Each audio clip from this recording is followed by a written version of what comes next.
Okay, guys, welcome back to part three. It looks like that one wasn't my fault, so maybe the conversation we were having had something to do with that. So, and there's nobody here quite yet, so I'm talking to myself. So let's wait a minute, see a few viewers come in. Do-do-do-do-do.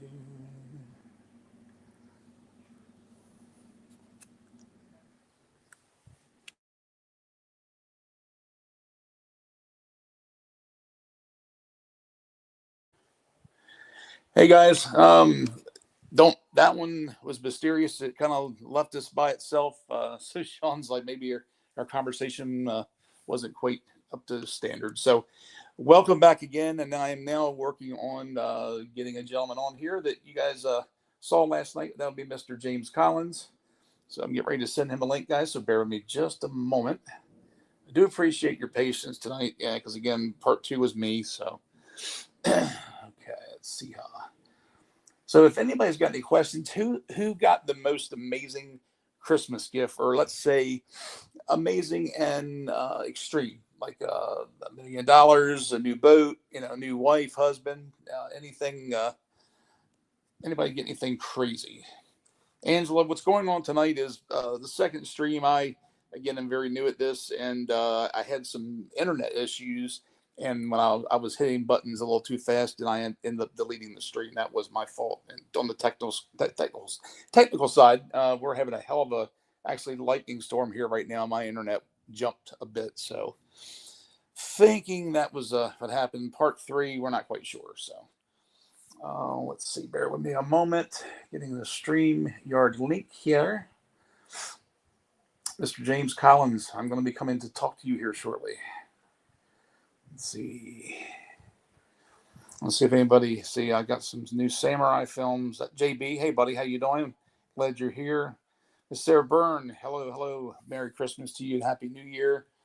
Noel, if you're in the chat, Happy New Year to you. Ray J, Lisa, Mac, all of our mods are wonderful mods, are friends of mine too. It's amazing that we've all been together, worked together for quite a bit on different platforms and communities, and you guys are a solid group of friends and solid group of people, that's for sure. Let's see. Okay, I've got one link out. So again, does anybody have any extreme Christmas presents that they got? Something that you want to tell the world about? It looks like one of our guys got samurai swords. That's pretty wild. Um, Along with an anger issue. No, I'm just kidding. Let's see. Neats and Squids. Stream two, we had an issue, which was me, basically. And then the third one, I don't know. I again, either it just happened, and sometimes it does happen. So I believe that was tied into that, if I'm not mistaken. So. So in the news, one thing I know this isn't quite Diddy related and all, but I guess everybody's seen the flight. I believe it was in Korea that went down that wiped out unfortunately 175 passengers. So just wanted to throw out there. A lot of the world's thinking about the families with that. That was just something pretty tragic, that's for sure. Oh, let's see. James says 2 minutes, guys. He'll be with us in 2 minutes, and in a little while, I'm not sure an exact time. Tommy from the Lifeboat said he's going to stop in and say Happy New Year's and give us a little bit of insight on what he did for his New Year's Eve night. Choo Choo live keeps ending. We just had an issue with the second one. The third one, again, we don't know on that, so we hope we won't have that issue this time around. So sorry for you guys having to bounce back and forth between the streams. Fortunately it's not that hard to do, but again, it can be irritating. That's for certain. So Miss Lisa says, I got money for stuff I need. Nothing that fun. I don't know. Money can be rather fun, depending on how much it is. If it's like 10 grand, yeah, that I would classify that as fun. So let's see. Stream disappeared. Yeah, Miss Juanita, we're sorry. Again, some things happen. So in the Diddyverse, is anybody seen anything new? Anything come up today? I was unfortunately in the hospital with a fall and fractured my spine. So or a disc or a vertebrae in my spine today. So that's been fun. let's see, stalking account content creators, things that make you go, yeah, okay. So Kim says, I think YouTube and nuke Sean. No, not a nuke. I mean, maybe a few bullets flying here, but I think we're okay there. And let's see, this is good. We got Miss Deanne Daly. So I want to talk to you about how the UK government spent all that money on fireworks, but can't pay the people's promised pensions. Deanne, I don't know much about that, but I know how it is here. Yeah, a lot of your government agencies typically have budgets, where you would think that some agency that's supposed to help families and all would have a larger budget than, say, your community entertainment budget, to pay for things that make people happy, and that would be where your fireworks and things like that would lie. They get a different type amount of money, but again, there's no priority on what they make. I know that's how it is here with our city council in Maryland. So I think we've got somebody here to join us, and he's here to save me again, like Sean and Jen did. Mr. James Collins back for night 2, young man. How are you doing, sir? Doing amazing, Shane. Thanks again for reaching out, and having me back, brother. I'm always honored, bro. Well, I was taking bets that I was probably going to end up knocking you out of here before I got you on here, since the way my night's going with buttons. So I was trying to be strategically careful and just hit the button I was supposed to. But yeah, guys, we had an amazing stream earlier with Miss Bev and crew. So hopefully that we can have them back and do that again, because that was pretty amazing. Miss Bev is outstanding, and the other young lady with her as well. It's So phenomenal. yeah, Just yeah, it phenomenal. is. It's I'm what you call your generalized skeptic. There's a lot of things I do believe in, but some things I don't. And like a lot of folks that, when she was looking at the crystals and doing different things, I respect it, but it's like I'm thinking in my head, man, that can't be real. So she did a partial reading on me that wasn't even asked for, just because I started talking to her the other morning. And it was basically, she told me about my son, something he was looking forward. He was surrounded by bars. So she never knew I had a child. That I could have had 3 girls, and instead I've got a son, and she knew that. Secondly, he's trying to find an additional job because he wants to do some things to the house, and just started out as a sheriff. And the day that she asked if he was surrounded by bars, everybody know that is non-alcoholic beer that James is drinking on the stream. But then at that point, she mentioned that he was surrounded. And this was all during the Ronnie Bow thing too, so we were worried about him as well. Right, And right. she made the comment that my son was surrounded by bars in a room of some sort, and that he was training that day at the sheriff's department, and they had just arrested someone, and he was booking them down at the sheriff's department, and had just put him in the cell. So even anything with law enforcement, she would have been, nailed it on the head. So her God-given abilities to do what she does, guys, if there's any doubters, that's 100% fine. Everybody's entitled to their opinion and their feelings. But if you ever just want to give her a shout out, or go on her website, and I think, I don't know how exactly they do the readings there, but if you're curious and just want to see something outstanding and amazing that will light you up and make you smile, give her a try, because she's really talented. That's for sure.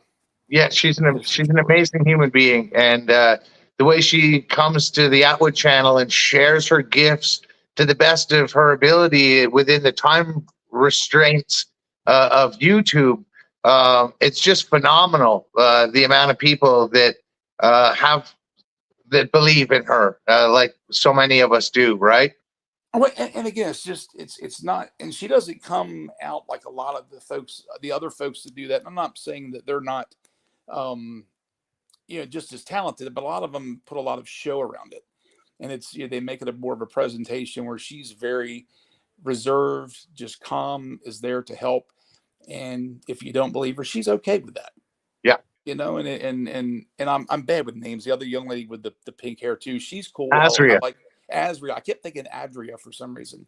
Miss Azria, sorry about this saying of your name there, but to see them together, the talent there, the God-given abilities is really wild. And we end up with people in the chat, James, that you can see them typing up things that those 2 young ladies can't see, and they're on the same page with them. So it's almost like transmission of vibes from YouTube to our viewers, and it's really just crazy, so.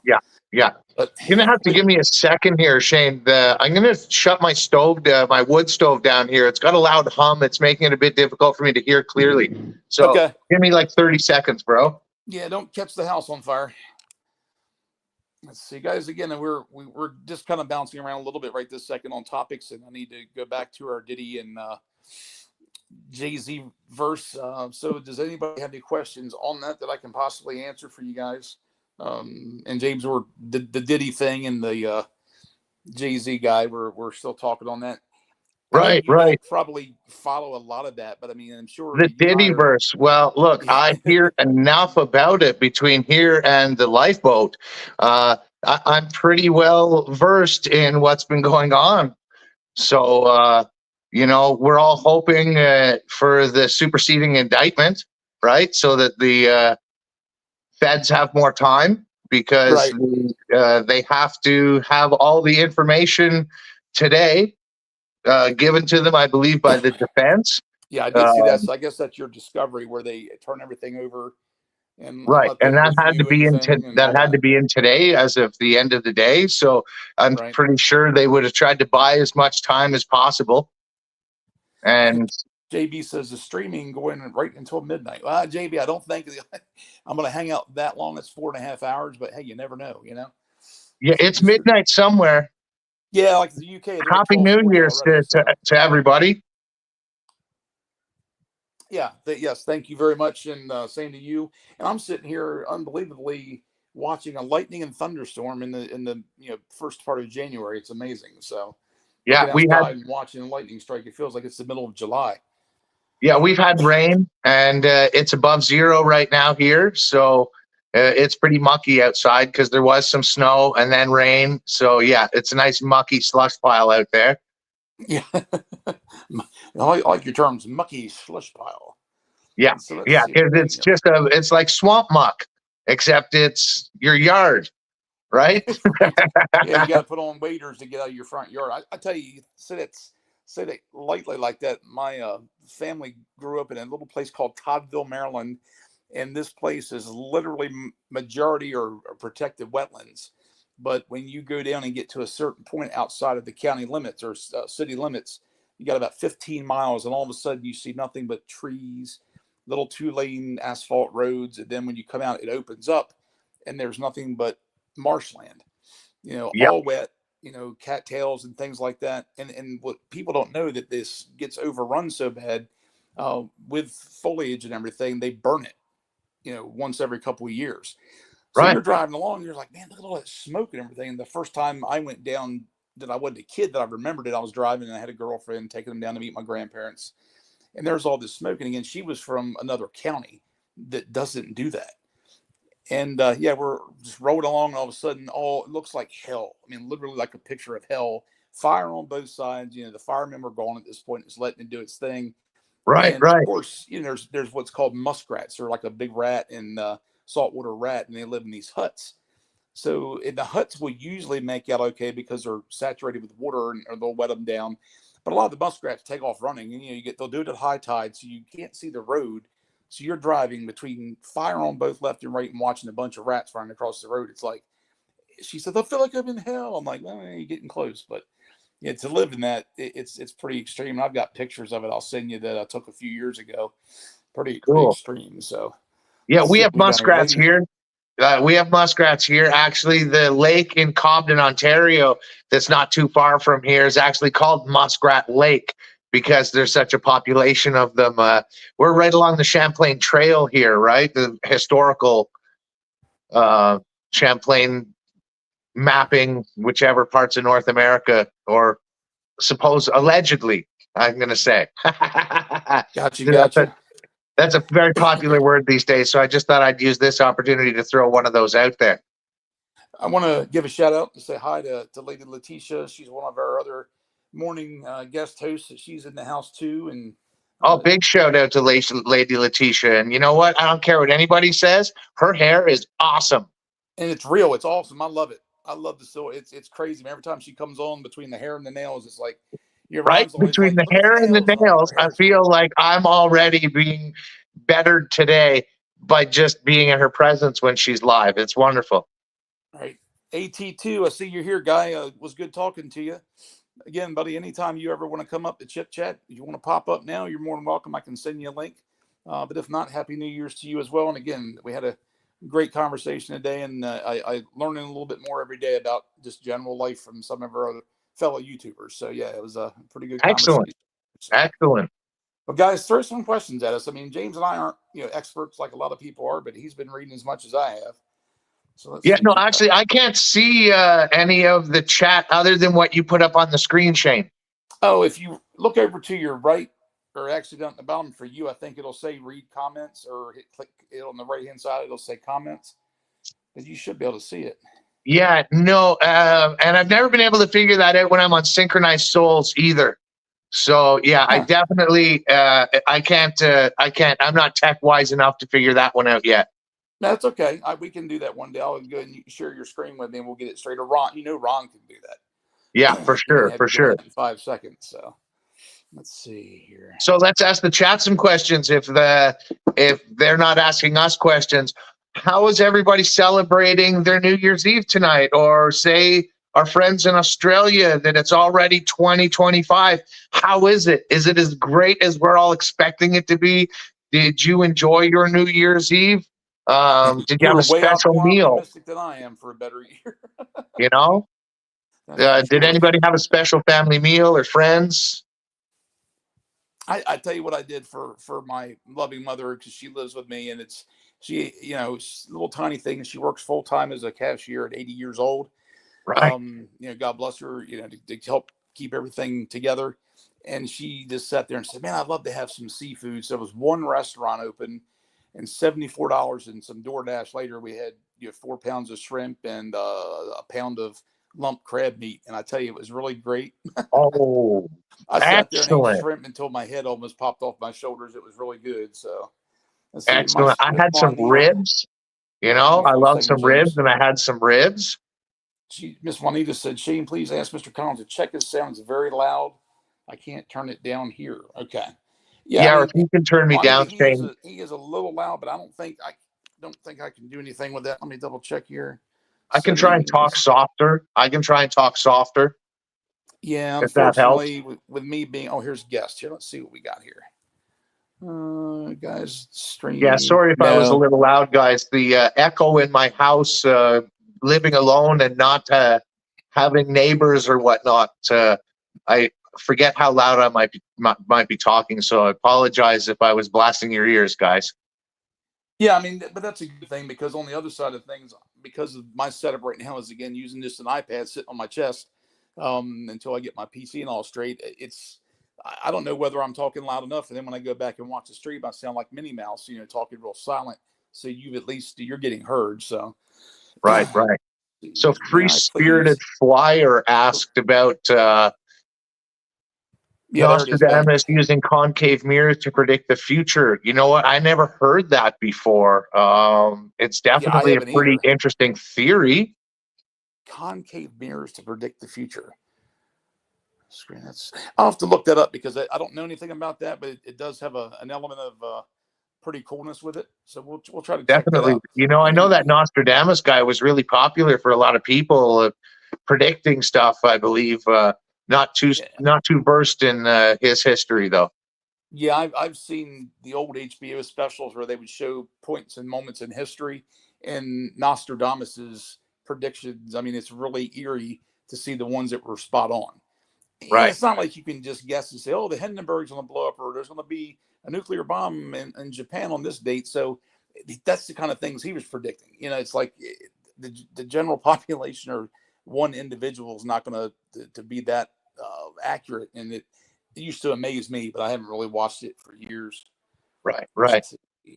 Yeah, and it's not one of those cases where they made like so many thousands of predictions that like they were bound to get one right kind of thing. They were right too many times for it to not maybe have been some kind of gift given to them, and right? Yeah, 100%. I agree with you there. That's for sure. So Dawn says, "What do you think of Beyonce's performance?" Dawn, which one is specific? I think they're talking about the football one. Yeah, I'm guessing that's the same one. The only thing, I watched a few minutes of it. but you would think that Diddy's issues and the parties and all, the white parties wearing white outfits, and that's what her whole dance crew was in, was all white, or at least she was too. I only saw a few dancers because again I only watched it for a couple of minutes, but she was in all white from top to bottom. So it's more like it was she was almost trying to do like the rest are doing, is spit in everybody's face and put it Flaunt it, right out there. And it's like, so it's like, right? why would you test the waters if you don't want to go to jail? But again, it's almost like they're just being sarcastic and saying, hey, you can't get me. But I'm like, well, I think Diddy's thinking a little bit different right now, considering where he is. So Yep. let's Yep. see. I definitely seen a lot of people saying that they found that video or performance to be very much like, oh, now they're just going to shove it in our face, Right. right? That's what That I'm they saying. can It's like do several whatever people they thought that. want and there's no repercussions. Well, I think there's big surprises coming for all of them because I think there's probably going to be repercussions for their actions, and they just can't see it like the diddler couldn't see it coming. Right. Well, dude, I still think, and again, I'm not as educated nearly as much as anybody that's on we've had on. Mine's, and I'm digging deeper now because again, I mean, I can act like a fool on my own time, but I mean, if I'm going to come on and speak about something, I want to have a little bit of education enough to have an intelligent conversation. Yeah. So watching all the different things, the broadcast, the different commentators talking about what he's done, I'm sitting there thinking, okay, so one day they pop in, they have a warrant, or they at least serve him, and then they come back in, they kick the door down a month later. I just really would have thought, man, I'm thinking the guy with $1 billion, he could have gone anywhere. And everybody says, well, no, he had a jet. He could have gotten on somebody else's jet. They could have duct taped him to the back of a door, and nobody would have ever found him until they get landed. And it's like Ellen hopped on the plane and went to England, and she's still there. So a little Right. suspect, but you never know. But so why didn't he leave? Why didn't he clean out his house?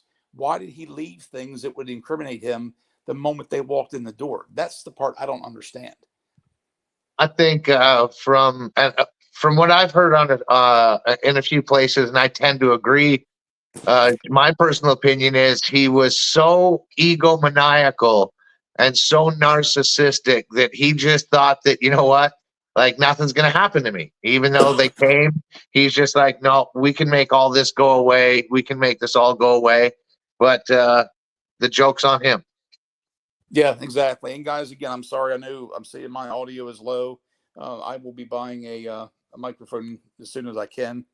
So just bear with me of me being a silent child at this point. So hang on just one moment. I need a quick. Oh, no down air time, people. How is everybody doing tonight? Once again, did you enjoy your holiday season? Are you excited for the upcoming year? Make sure to like and comment. And thanks for spending your New Year's Eve here with us, guys. It's a new thing for Shane, Okay, and sorry about that. yeah, he's back, people. Yeah, I apologize. Let's see here. So Free Spirit Flyer said, let me click on that one there. Yeah, the one with America is.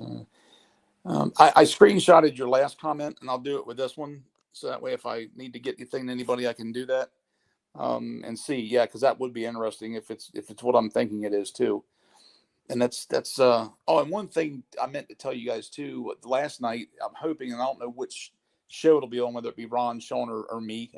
Because I'm still new at this, but I've got a gentleman that was sent to me by Dr. Leslie Dobson, our on-channel psychologist and criminal forensic psychologist, and she sent me to this gentleman. His name is Rob, and Rob is a former counterintelligence agent for the FBBBIII, since we don't like to say that name.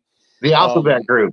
Yeah, the Alphabet Group, and he used to be a counter drone officer, inspector, whatever you want to call it. But in other words, he was the guy they would call in when the other bad guys were using drone strikes in other countries, and he was the guy that would come in and either disable them through technology and or another drone blowing them to pieces. So we're going to focus on having him in at some point in time. We just had to get through the holidays because he was with family and all. So and the Very good doctor cool. will be back with us, and Samson will be back with us too. And he's really cool. He's got some neat stuff he's going to be talking about too as well. So let me see here. We got. I'm sorry, James. I I didn't mean have to a cut you off, young solution man. for the drone war. If there was ever a drone war, I have a solution. We're going to go back to the Roman gladiator days, and we're going to get net guns. I mean, they didn't have net guns. They would just throw a big heavy net, but we'll just Right. get net guns. And when the drones are coming, we'll shoot nets at them. They'll get tangled in the net. War's over. That's crazy. That is so crazy. And yeah, and you would think too. I mean, I've seen videos on YouTube where people made a net gun with a potato gun essentially. Yep. You know, you spray the aerosol on one end, you blow the net out, and it wipes. You know, you put a heavy enough gauge rope on a net or make a net out of that. Yeah, it's going to go nuts. And Yeah, I'm just pretty sure you take it can down. purchase net tossing devices on Amazon. Do they have everything on Amazon? Things that you can say a random word that would not make any sense, and it's there. It is It's there so for true. sure. It's so true, right? Things you never thought existed, you can find on Amazon. Yeah, It can very be a true. fun Very game. true. Let's see. Free Spirit's got some pretty neat comments tonight. Guys, again, we're trying to stay around the Diddy and Puffy thing. I mean, Diddy and Jay-Z thing, but I don't have a lot of questions coming at this point. I don't want to give again any misinformation. So, but we will have Mr. Tommy again coming in, and he stays up on that more than I do.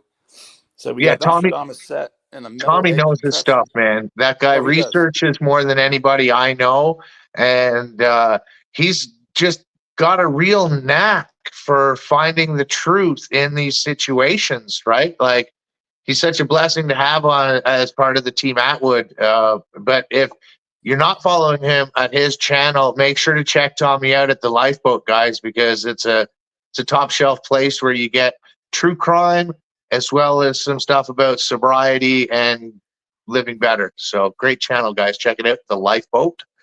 Yeah, I tell you, it's really amazing what people can do with their lives in any circumstance. So it's like you meet Sean, I guess is the best person I know to go through that. I mean, I've known some other people who've done time and gotten their life straight, but not to the degree he has.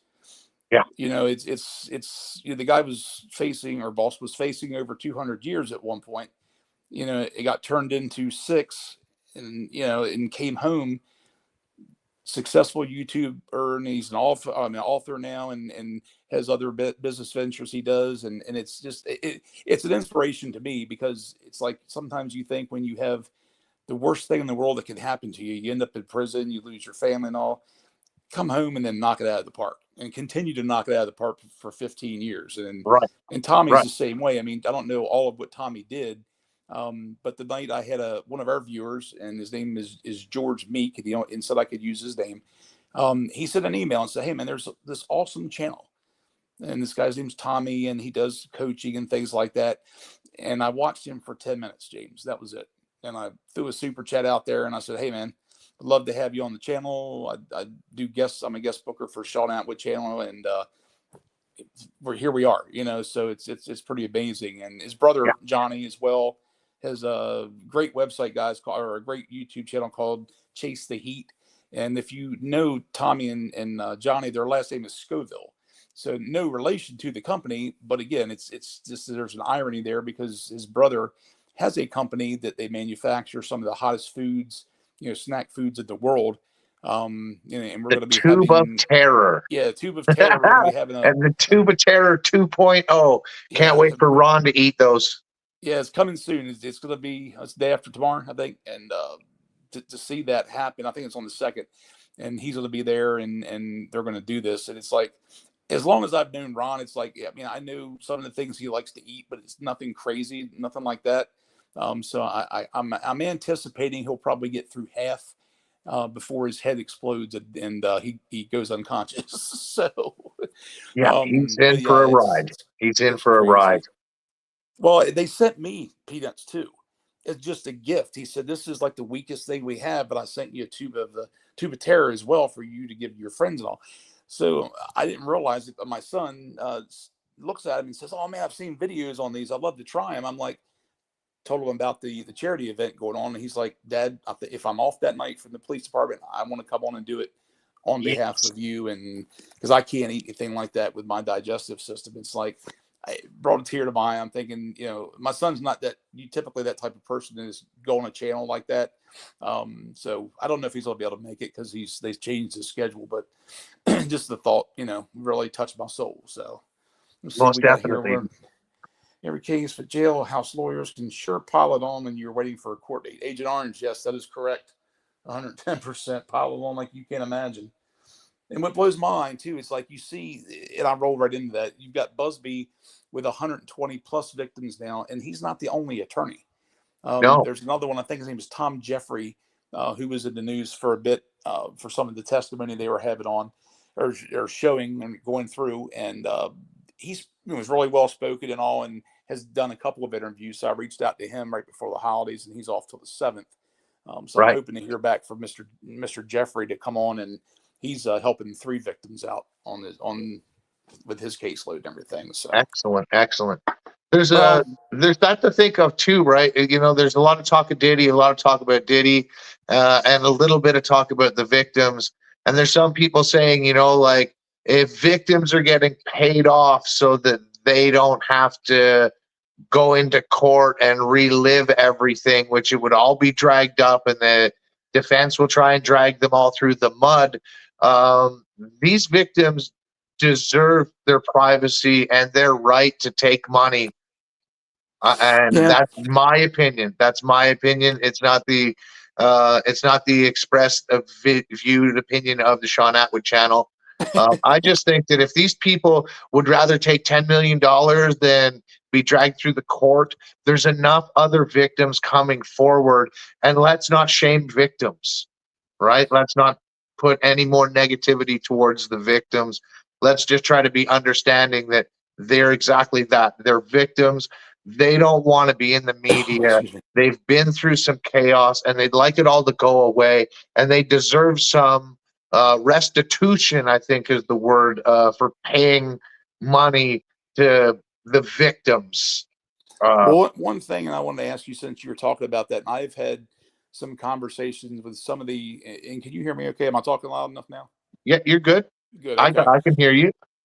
Yeah, I just making sure everybody else can too. And it's, I guess what I was thinking, where I was going with that was, do you think that from the victims that you've heard on here, or just in the general public on the news, do you think any of them are just trying to get a bite of this and really have never been around Diddy or any of the crew?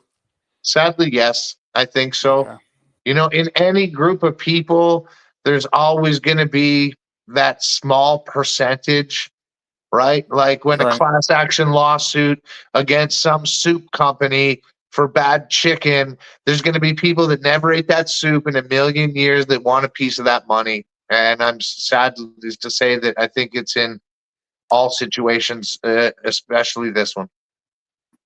Yeah, and it still blows my mind because even though you're trying to get a little bit of money out of it, but you're still taking yourself and you're injecting yourself into a situation that's going to change your life forever, and it may not be in a good way. Right. You know, if what would happen if there's, and I don't know much about the legal things, but if there was a big technicality came up, a mistake on the prosecutor side, and they dropped the case. You know, what do you think would happen after that if it was to get free on a court issue or a technicality? I mean, how do you think they would treat that? Society, say as a whole, you don't have to individualize. So just society, what do you think they would do to Diddy if they find him innocent or let him out? Well, I think he would run. I You think think he would so? run because no matter what the courts decide, there's the people in the world that think that he is an evil monster. And I don't believe that he would be safe on the streets because there would be that group of people that would want to unalive him or hurt him for clout, to be like, I'm the one who got him, right? Because Right. there's people out there that no matter what anybody says, they're going to believe that he did it. And there's going to be a percentage of people out there in the world that no matter what, they're going to believe he didn't do it, Right. right? There's going to be a percentage of people, sadly, that don't care. They're just going to be like, you know what? I don't care about the victims. I don't care about Diddy. I don't listen to his music. I never did. And again, you know what? Let's not project hate towards those people either, right? Because we're Right. all doing the best we can, and maybe they have things that are more important to them than what's going on right now with the victims and these Hollywood stars and music industry stars and professional athlete stars that have been doing these horrific things. Let's just keep exposing the ones we can, supporting the victims in the way that we can, and keep trying to dig deep and find the truth about these monsters. Right. Well, and that's the thing. Now, on the other side of the coin, you've got Jay-Z, who looks to be coming towards an awakening of the fact that he is involved in a lot of this. If maybe at some point, some people are thinking more in the alleged, and I say alleged, guys. I mean, this is the kind of thing you want to say, for sure, but they're being charged in addition to with a guy that was, or a young man that was 13 at the time, and there is alleged involvement from Jay-Z's side. Do you think like that type of charge, you don't get away from something like that? Even if you're charged and it was completely false, you still have the stigma around you that some people that will never know the outcome, and they'll Yep. always think you are a PDF file. Right. Let's look at the man with the sparkly glove that was such a great singer, songwriter, and dancer that is no longer with us. There's a lot of people out there that thought he was one of those PDFs. There was a lot of people out there that thought he wasn't. Right? Yeah, and I'm upside down on that one, or no, I guess not inside out, because it's I grew up again alongside of him pretty much by age. Now, as a kid, I didn't listen to it, but of course, when he broke out with the glove and everything, I was like sixth grade, if I remember correctly, and just I was a fan. Everybody loved Michael Jackson back then. Yeah. So to have that come out, it was either they did much better hiding things than anybody else has, or it just wasn't true. Well, So it's like so my many people opinion, believe he did it, but all the people that were alleged victims, you heard about it, he paid them off, and then they went away. right? So this day of time, there's no payoff. And I hate to say it, and this is probably horrible, but I mean, if as a young man, if I was 15 and something like that happened, it's horrible. But somebody comes to my father and says, "Look, we know this happened. We'll give you $2 million." As a 15-year-old kid, it's like, man, I did this. This is wrong, but I take it, keep my mouth shut, or do I have to go to a psychiatrist and stay poor the rest of my life? Yeah. And a lot of that's probably why the victims took the money instead of turning them in, because it was a lifelong change as opposed to being stuck in that situation. You're in the news and all of a sudden you're a spectacle and not making a dime. So I'm not saying that I'll probably get crucified for that. I mean, it's not a business deal, but just as putting myself in one of those kids' shoes, what do you do? Or having your parents or a lawyer tell you that he's that type of person and he isn't. That's even worse, to have a kid think about, hey, he's my friend, and now they're trying to make a spectacle of him. So Yeah. I don't know. It's just a confusing, very sad situation. If he didn't do anything, if he did, then he's gone. Karma got him early, so it's a little different. So Right. let's see. We got this Miss Juanita. Mr. Collins' court is not a nice place or predicament to be put into. Very, very true. Right, James? No, yeah, court is horrible. And it's scary. Like, even if you're tough and you're not afraid to go to prison, going to court, and especially on sentencing was the worst, right? Yeah. You don't know if the judge is going to accept the deal that your lawyer worked out with the Crown.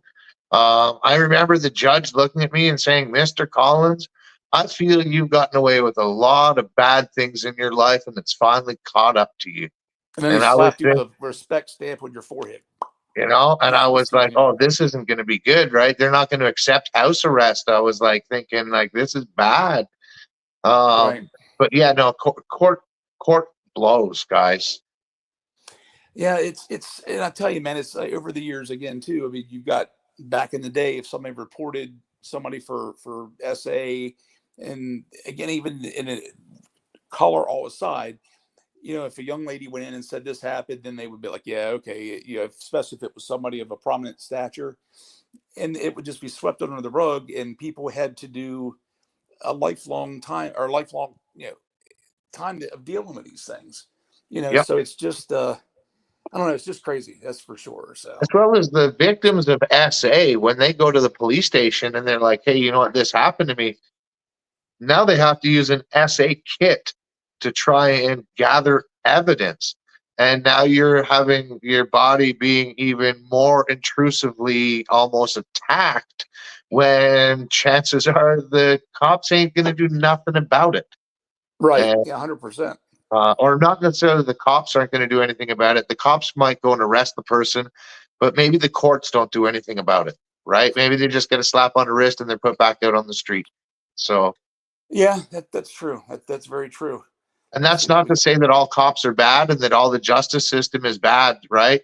These things slip through the cracks sometimes. And I'm also not justifying that, saying that the justice system is great or horrible.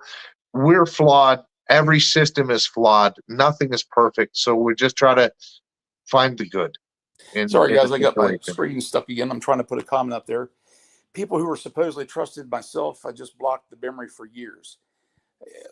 Leoslin or Leoslin, yeah, I guess that's, see, I've never been through that type of trauma as far as on my person. So I've never had to suppress anything like that. Now, I have had, example, I've had a young lady I was very dearly close with at school that in her mid 30s, she was taken by her boyfriend who she met through a job as a social worker. He was from Florida, and we were planning on all getting together for a Halloween in 2006. Then all of a sudden she didn't show up, and I had a girlfriend. I was going to introduce her to her because, again, we were very close in school. And the next day we found out that he had gotten a hold of her phone, saw the messages between, and I went to the trial, between me and a couple of other friends. Well, hey, it's like, hey, I love you, sis. Well, I didn't always put sis. I'd say, love you, so he had gotten a hold of her phone somehow or another the day before when he was there to see the little girl that he was a stepdad with, quote unquote, at some point. And he kidnapped her and pew-pewed multiple times and kept her alive. And then that night, basically, finished things. And we found out about 3 days later, and I got a phone call, and I was sitting here, and I had to go to court again to be part of that. And I ended up not having to Horrible. testify, but I gave a statement as far as, I'd only met him a couple of times, and he seemed a little off. This guy was like 5'8" and 140 pounds. And it's like, he didn't threaten me at any, but it was just, she was scared to death of him. And again, was a social worker. She made good money and people kept telling her to leave him, but she always tried to find the best in people, so that's why she didn't turn him in. And that made me think, as far as Diddy, it's like some of the people that haven't gone against him. And like that scenario, it's like, again, they're just scared of him. And if somebody says, hey, I'm going to come take out your whole family, unless you sign this agreement, take this $100,000 and go away. Again, a long time ago, people wouldn't believe anybody did that. Now you see it on TV so much, even if it's fiction, that they're Yep. going, oh my God, I could lose my entire family. So I'm going to shut up. Yeah. So what do you think, and this ties in with Busby, what do you think has to happen first to have that many people come to him that fast? Well, Pete Diddy ending up in prison or in jail gave people the courage. He can't get me physically right now. He can't hurt me. That gave them a level of safety, right? Yeah, but what do you think brought them initially together? Is other than that, as far as, yeah, he got arrested, but still, you need one person at least, of course, to start a case like that. But they happened to jump on that bandwagon to get him fast. It was like you didn't know about anything until all of a sudden we're have 120 people we're representing, and it just came like it came at one time. I don't know. It's just, I'm I, sure. I actually believe that one of these superstars that were children, like JB perhaps, had enough courage that he dropped a whistle to the feds, Nice. right? Yeah. And I think I'd like to believe that, and I'd like to believe that he's getting the help that he needs and he's being surrounded by the love he deserves, that poor young man. Right. I feel so harshly for him, but I'd like to believe, like everybody says, why doesn't he speak out? Why doesn't he speak out? Well, no, I don't think anyone has said, well, what if he already has? Yeah. Guys, And then what if people he's didn't already believe him. done this?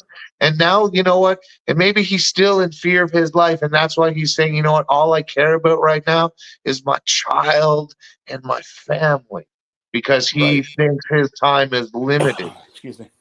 Right. No, you're right. And that makes sense. That makes a lot of sense too. And it just, now when they on the defense attorney side on Agnifilio, it's like you don't see them, marching around and well, I guess they wouldn't. I mean, there's nothing to march around, unfortunately, or fortunately for him.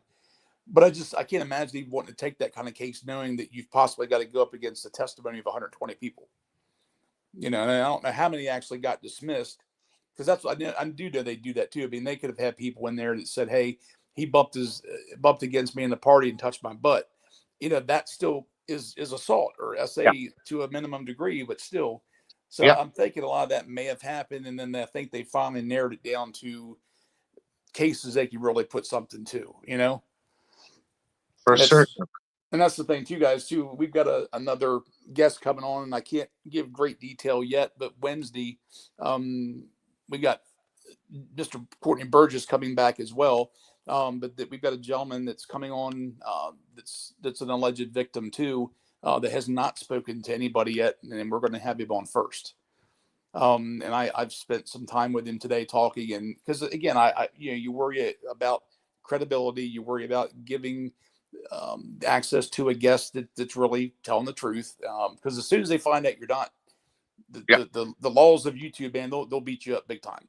Yep. So you got to take a risk. But I mean, we did talk today, and to tell a story like he was telling me, and just to let it flow, you don't really have much choice other than believe. You've had everybody's had somebody lie to them, and especially something that large scale to a stranger you never met before, and you're talking about SA that happened to you at 16, 17 years old with a megastar.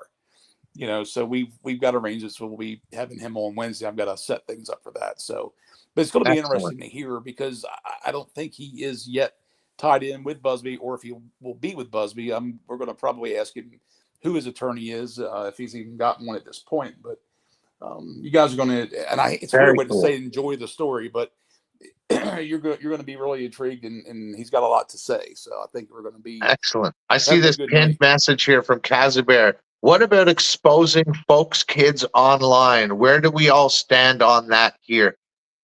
Well, I think that if you're taking pictures of somebody else's children and putting them online in any manner other than appropriate manner, like you're putting up the video of the kids doing their Christmas play on your family channel, and you like to share that type of thing in a non-weird way.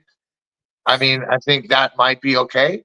But if you're doing it without the parents' permission or out their knowledge and doing it for any type of negative reasons, then that's definitely not okay. Like, we need to protect children at all costs here.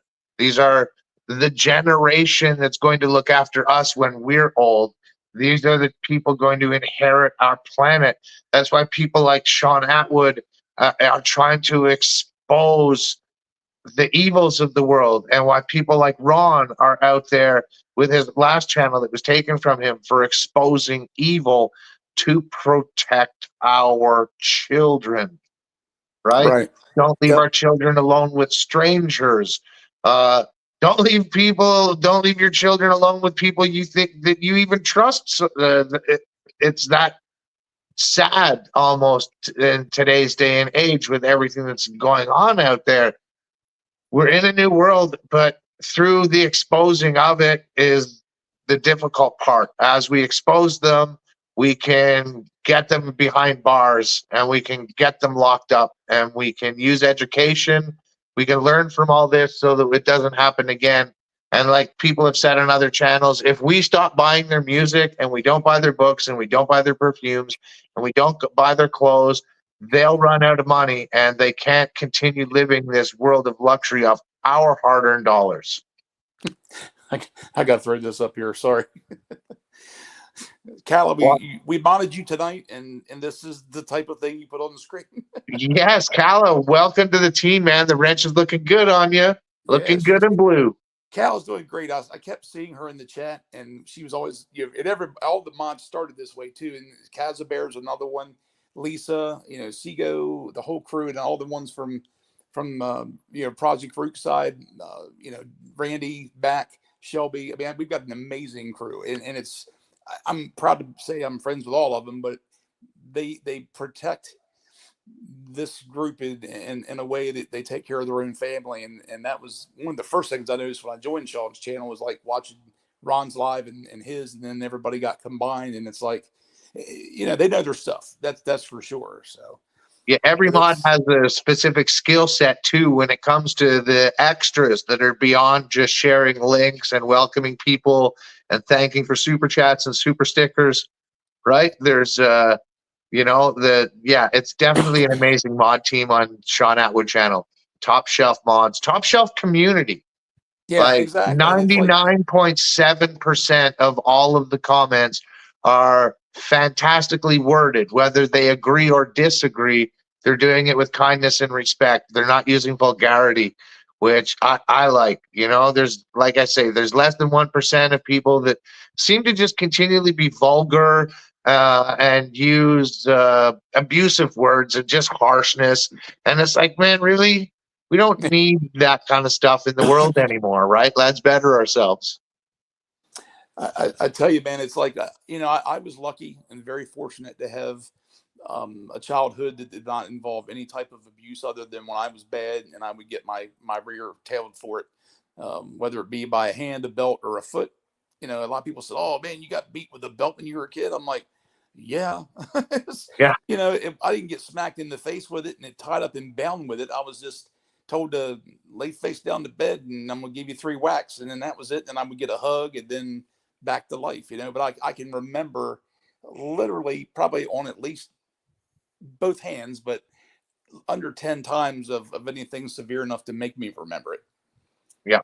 Yeah. I've got a So few that that's, were severe enough that I can remember them quite vividly. But hey, you know what? My mom wasn't perfect. So, okay. We got a gentleman here from Sri Lanka. Welcome along, Kasan Lee. wow. Um, Welcome, man, from all the way from Sri Lanka. Thank you so much for joining us here. yeah, I mean, the channel right now, you're seeing my new show that started last night. I'm one of the moderators that has worked with, if our other co-host for Project Rook and the Atwood channel, Ron Swanson. And then, of course, man, the myth, the legend himself, Mr. Sean Atwood.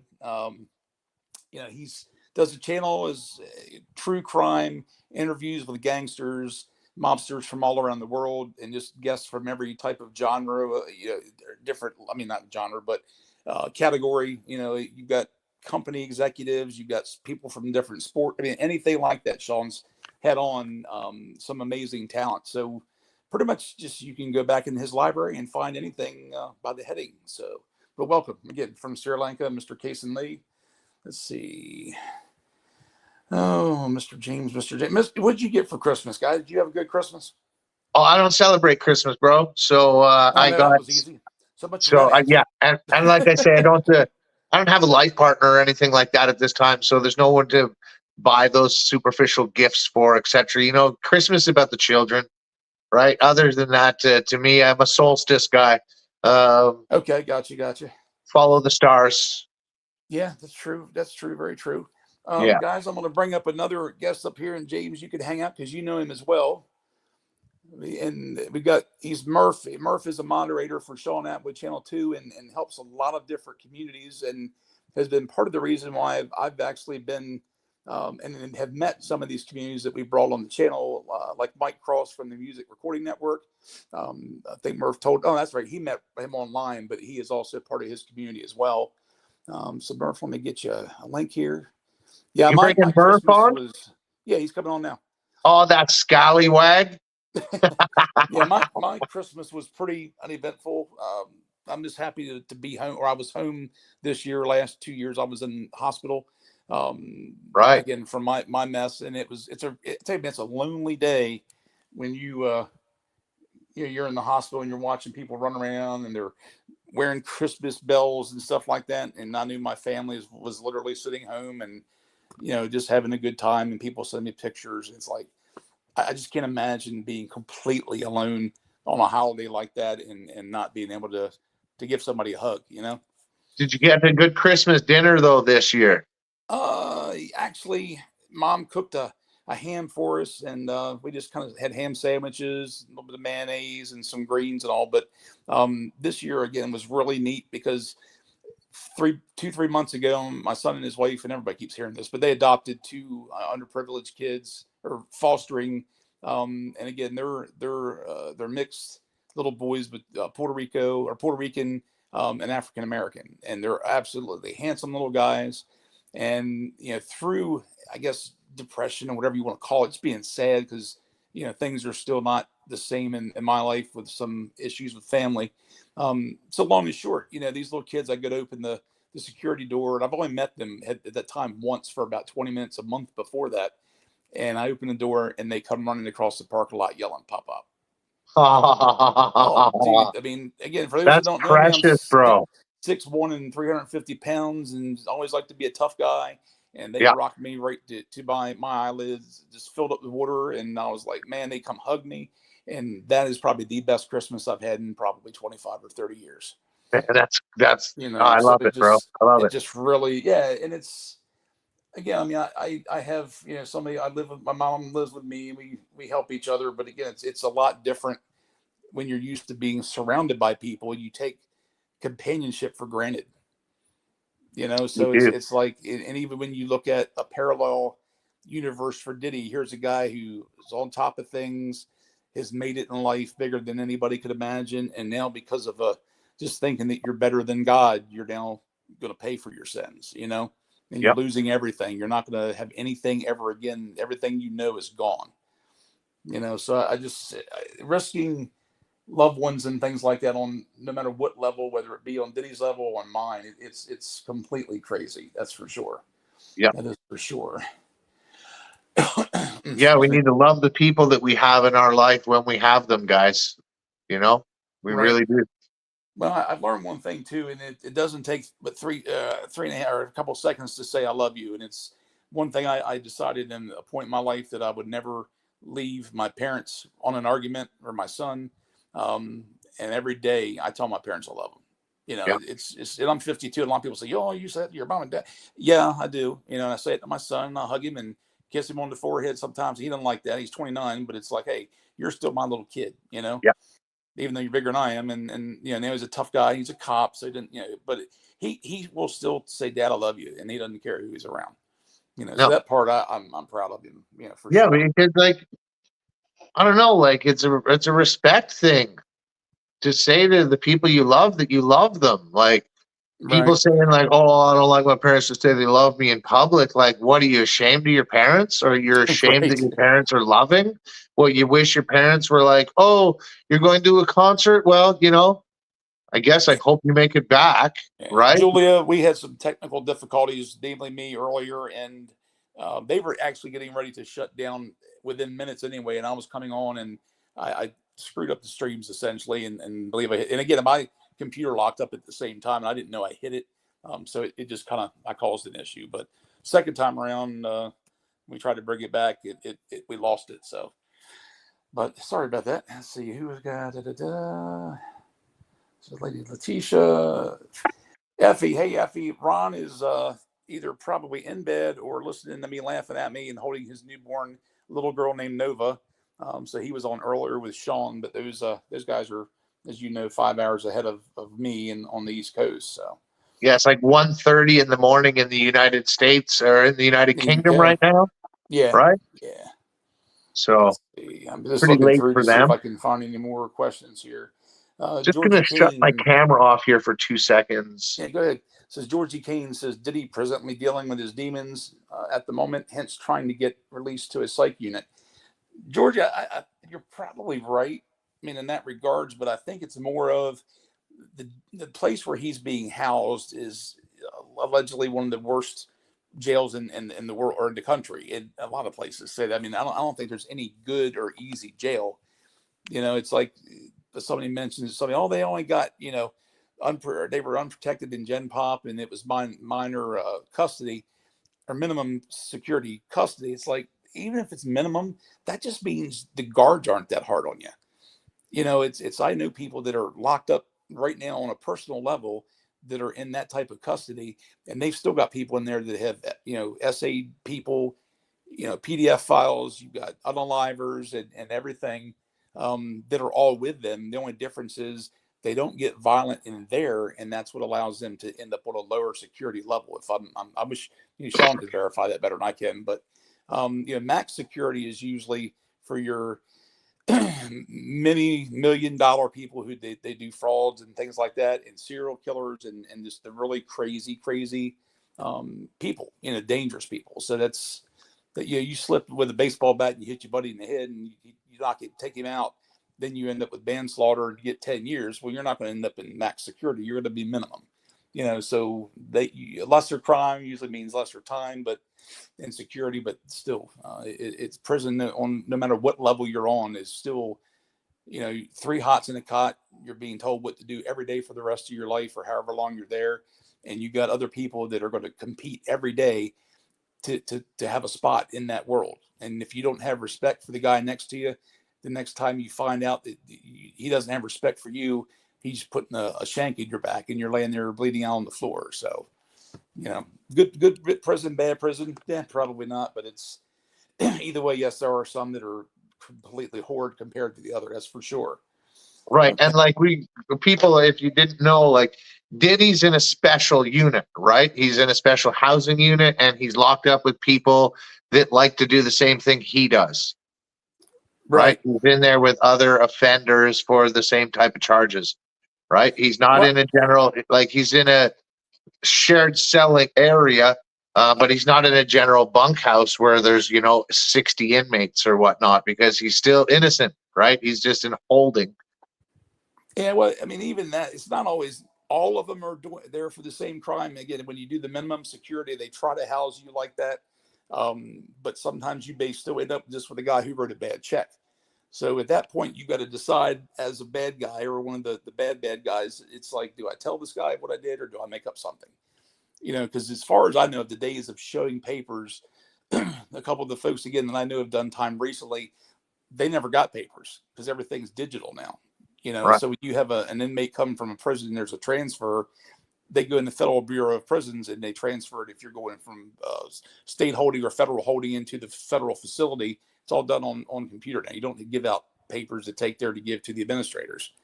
So, all right. See, Murph has got 2. He's here. I don't know which one he's on. He jumped in here twice. Let's see if we can figure out if this is him. Murph, you here? Hey, Murph.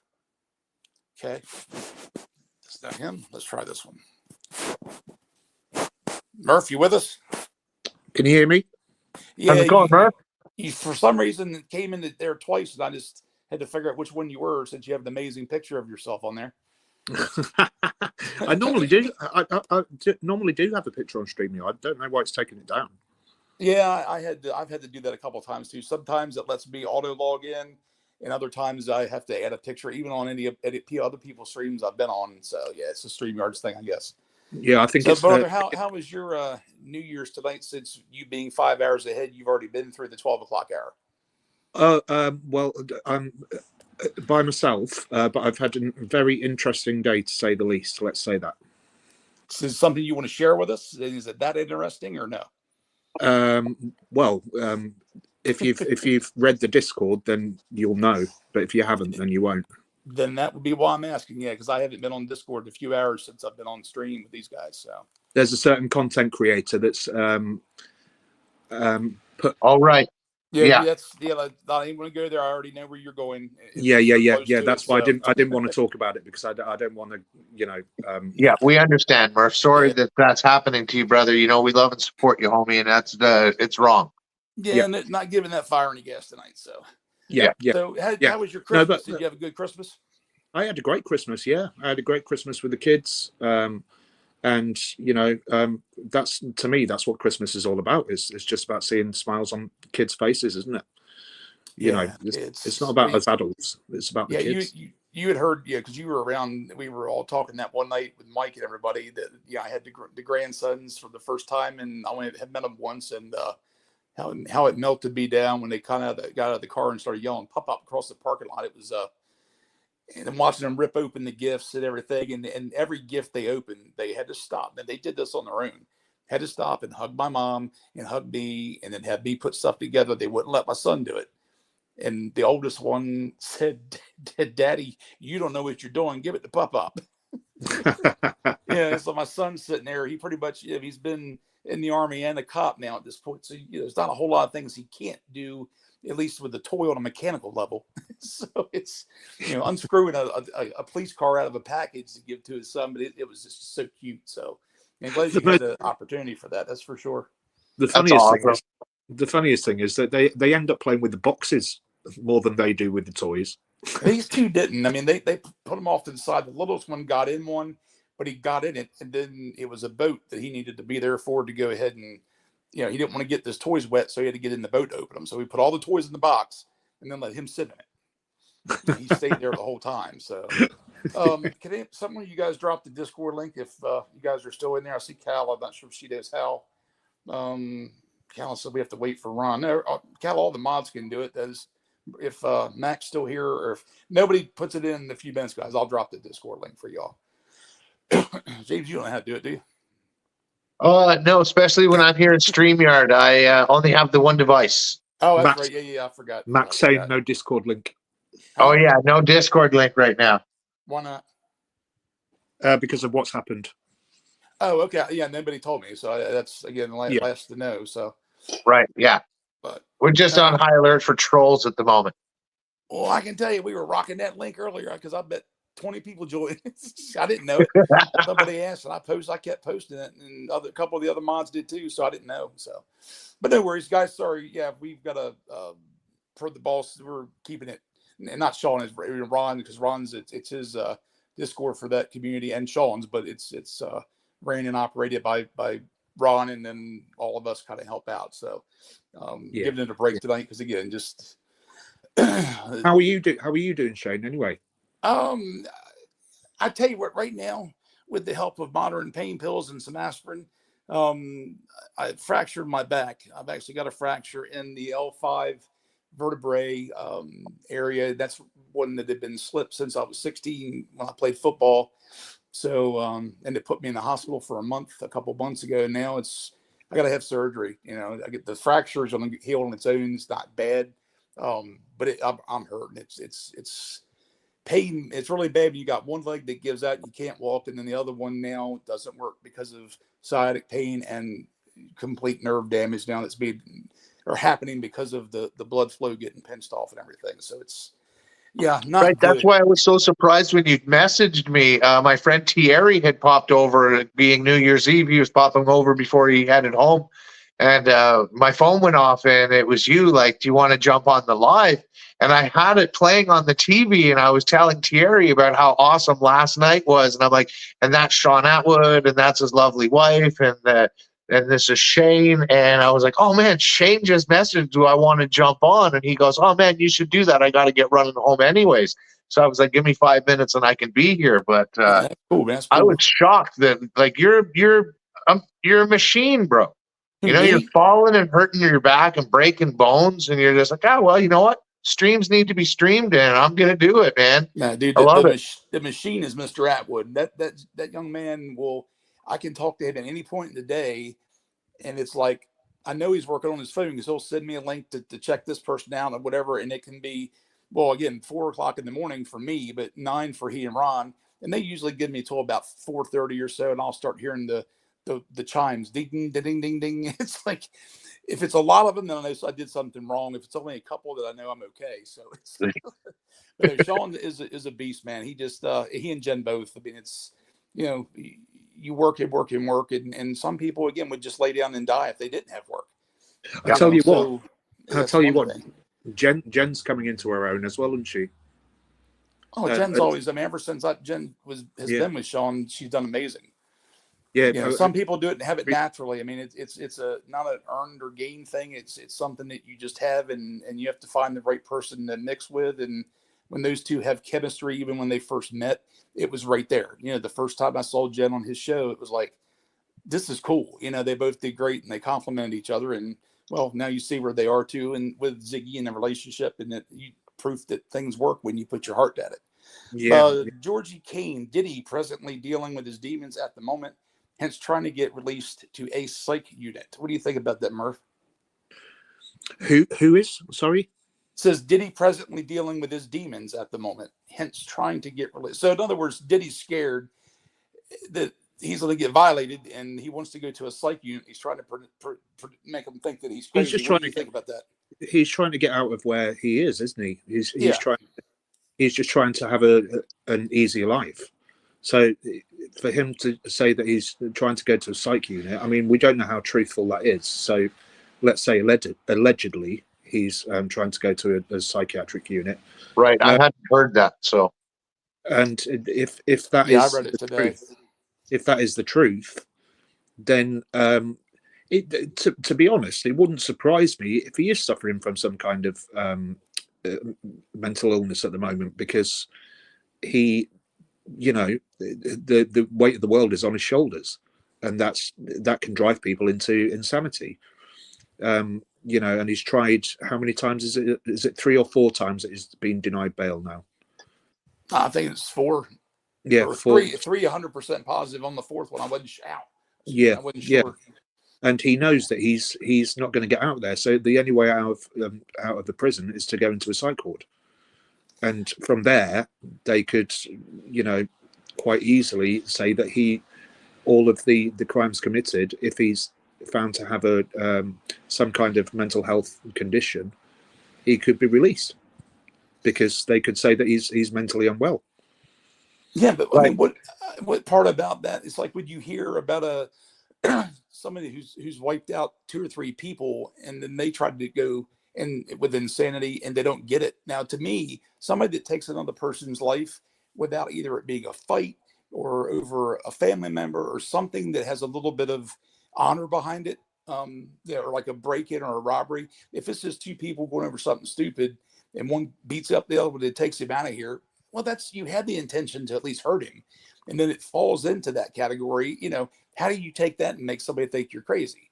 I mean, you made a candid decision to fight this guy because he called your mama a Labrador Retriever, and all of a sudden now you're going to jail because you broke his nose and shoved it into his head, and he's dead, or gone.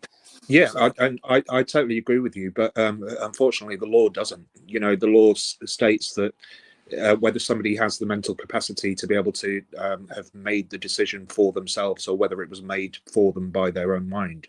right. right. You know what I mean? So, and I think that's where there's a grey area. So what they're trying to do now is they're trying to say that all of this stuff that he did was due to something else and not due to him. And Wow. Yeah, I don't know. Like, I think if they were going to go on the insanity thing, they would have had a better chance when he was first locked up, because he would have been going through all the withdrawals from all the Yes. substances he's used to taking on a daily basis. But Exactly. he's had a long enough time to have all those things no longer really be in his system with the limited access that he might find inside. So, you know what? He doesn't have no more withdrawal symptoms, right? But maybe he's going through some psychosis Well, James, from let me throw this one the at you, substance I'm abuse. sorry. He could Sorry, well go ahead. be. What do you Yeah. all think? I'll throw it at both of you, since one, you're English and you're in Canada, which is a hockey country. Strange question. Do you remember what an enforcer was in hockey? I was talking to a few people my age, and none of them knew what it was or who he was. Basically, an enforcer was a tough guy who fights. Yeah, Marty McSorley. Yeah. Well, I think he's just generalizing. What does the term actually mean? Oh, right. Yeah, no, that's what I knew an enforcer was, like somebody to protect you to protect Gretzky from getting hit. Or, Okay. like, Well, we've got this superstar shooter. If somebody hits him, you make sure you hit them really harder and pick a fight with them, and you take the 5 minutes in the penalty box. So essentially, it's the guy that you see that throws off his gloves first and goes taking on anybody. I like that commercial where they've got the goalie that goes out to mid ice and slaps his stick. I didn't know that's what that was for. And then the other goalie's already fighting it in the goal, and he takes off his gloves and he comes running after the guy, and the the referee gets in between them. But it was really funny. I'm like, man, them boys want to play. No thanks. Yeah. No thanks. Yeah, there was a See. really funny movie called Goon. That was a hockey movie that was pretty much about 2 enforcers, and how anytime they were going to be on the ice, who was the best of the best enforcer in the hockey league, right? Yeah, I think I remember that movie. I don't know if I saw it or not, but I'm pretty sure I saw that or remember it bits and pieces. My old old memory doesn't work as good as it used to. That's for sure. Let's see what else we got here, guys. Oop, I just did something. Damn it. There we go. Okay. If The you've button, got everything went blurry. I'm like, nice. if you've got any questions, just stick them in the side chat and we'll get to them. Okay. Yeah, guys, too. That's a good point. You know, we definitely don't want to go down that road. That's not part of any of the conversation, either. It may be part of the issue as far as who's involved, but that is it. So anything that comes out regarding that, you'll be possibly timed out for 1,000,000 years. So you want to be nice. So Yeah. Like if somebody's being racist, like I say, I can't see the side chat or any of these things. Like I just want you to question yourself. Like, why are you hating somebody because of the color of their skin? It's James. 2025 in most places on the earth, and we're coming into 2025 on the rest of the earth, guys. Like, Yeah. for the sake of humanity, You will- stop being divided by these simplistic things of geographical region, color of skin, and all of this stuff. It's getting old, and it's Diddy getting time. old Diddy- real Diddy time. fast. I appreciate the thing- response, but I want to keep that low. Again, we're just Yeah, trying to say I was going to don't say, go that route, so. just going to drop one thing in there, Shane. What's that? You'll never get banned from this channel in the side chat unless you talk about specific things, right? If you're Yeah. disrespectful for anybody, to anybody, basically, that's the only thing that you will get banned from. You know, otherwise, all we do is time people out, and it's we've got a really, really nice, respectful community here. So just keep it like that, please. So we got the next question from my boy JB. Is anybody else going to be arrested with Jay-Z and Diddy? Jay, man, yeah, think about it. I mean, you got Busby with 120 possible, even if 3% of them, you know, are going to come up and be able to prove their case, and that's 36 to 40 people. So I think 100% you're going to have. It may not be Jay-Z and Diddy. I mean, they've already got Diddy, and Jay is protecting himself very well. What do you guys? What do you guys think about the judge having to go at Shmay saying that, you know, how dare you even try to get off this? No. Well, that's the thing, and Greg and I were talking about this last night. Is that when you spend all these years doing everything in plain sight, and in there a movie called In Plain Sight, I think, just about different things where, you know, you commit the crime in front of people, and people just it's too extreme to think they would even do it, so they just ignore it. You know, so they're blatantly doing things just to say I got away with that. You know, it's 100%. I mean, it's if Jay-Z's done it, they'll get him. But I mean, if he hasn't, somebody else is going to take the fall for those two. Right. And again, Courtney Burgess, and we'll be advertised as tomorrow. Courtney was summoned to New York by Jay-Z and went there and spent, I don't know how long he was there, but they had a meeting. And I asked him, I said, what do you think is going to happen? So I'm going to make you guys wait on this now and see, but his answer will probably shock, you guys right to death when he tells you everything. And I don't know anything. I mean, his we've got Courtney on Wednesday, haven't we? Yeah, I've got to put everything in, and then we have the other guests coming on too. So let's see here. You know, Randy? I'm wondering why. It slipped my mind there, but it had something to do with. Oh, right. Okay, it came back with the government having all these videotapes or files of video footage. They're going to watch that and be able to see people that were committing these crimes. Will any of those people get arrested?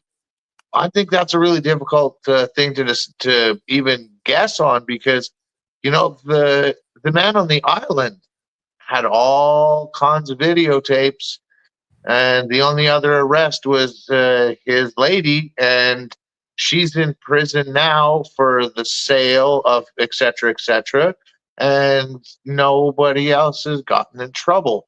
So what are they going to do in this situation? Are they just going to fry this one fish or maybe two and let the collective scumbags get away with it?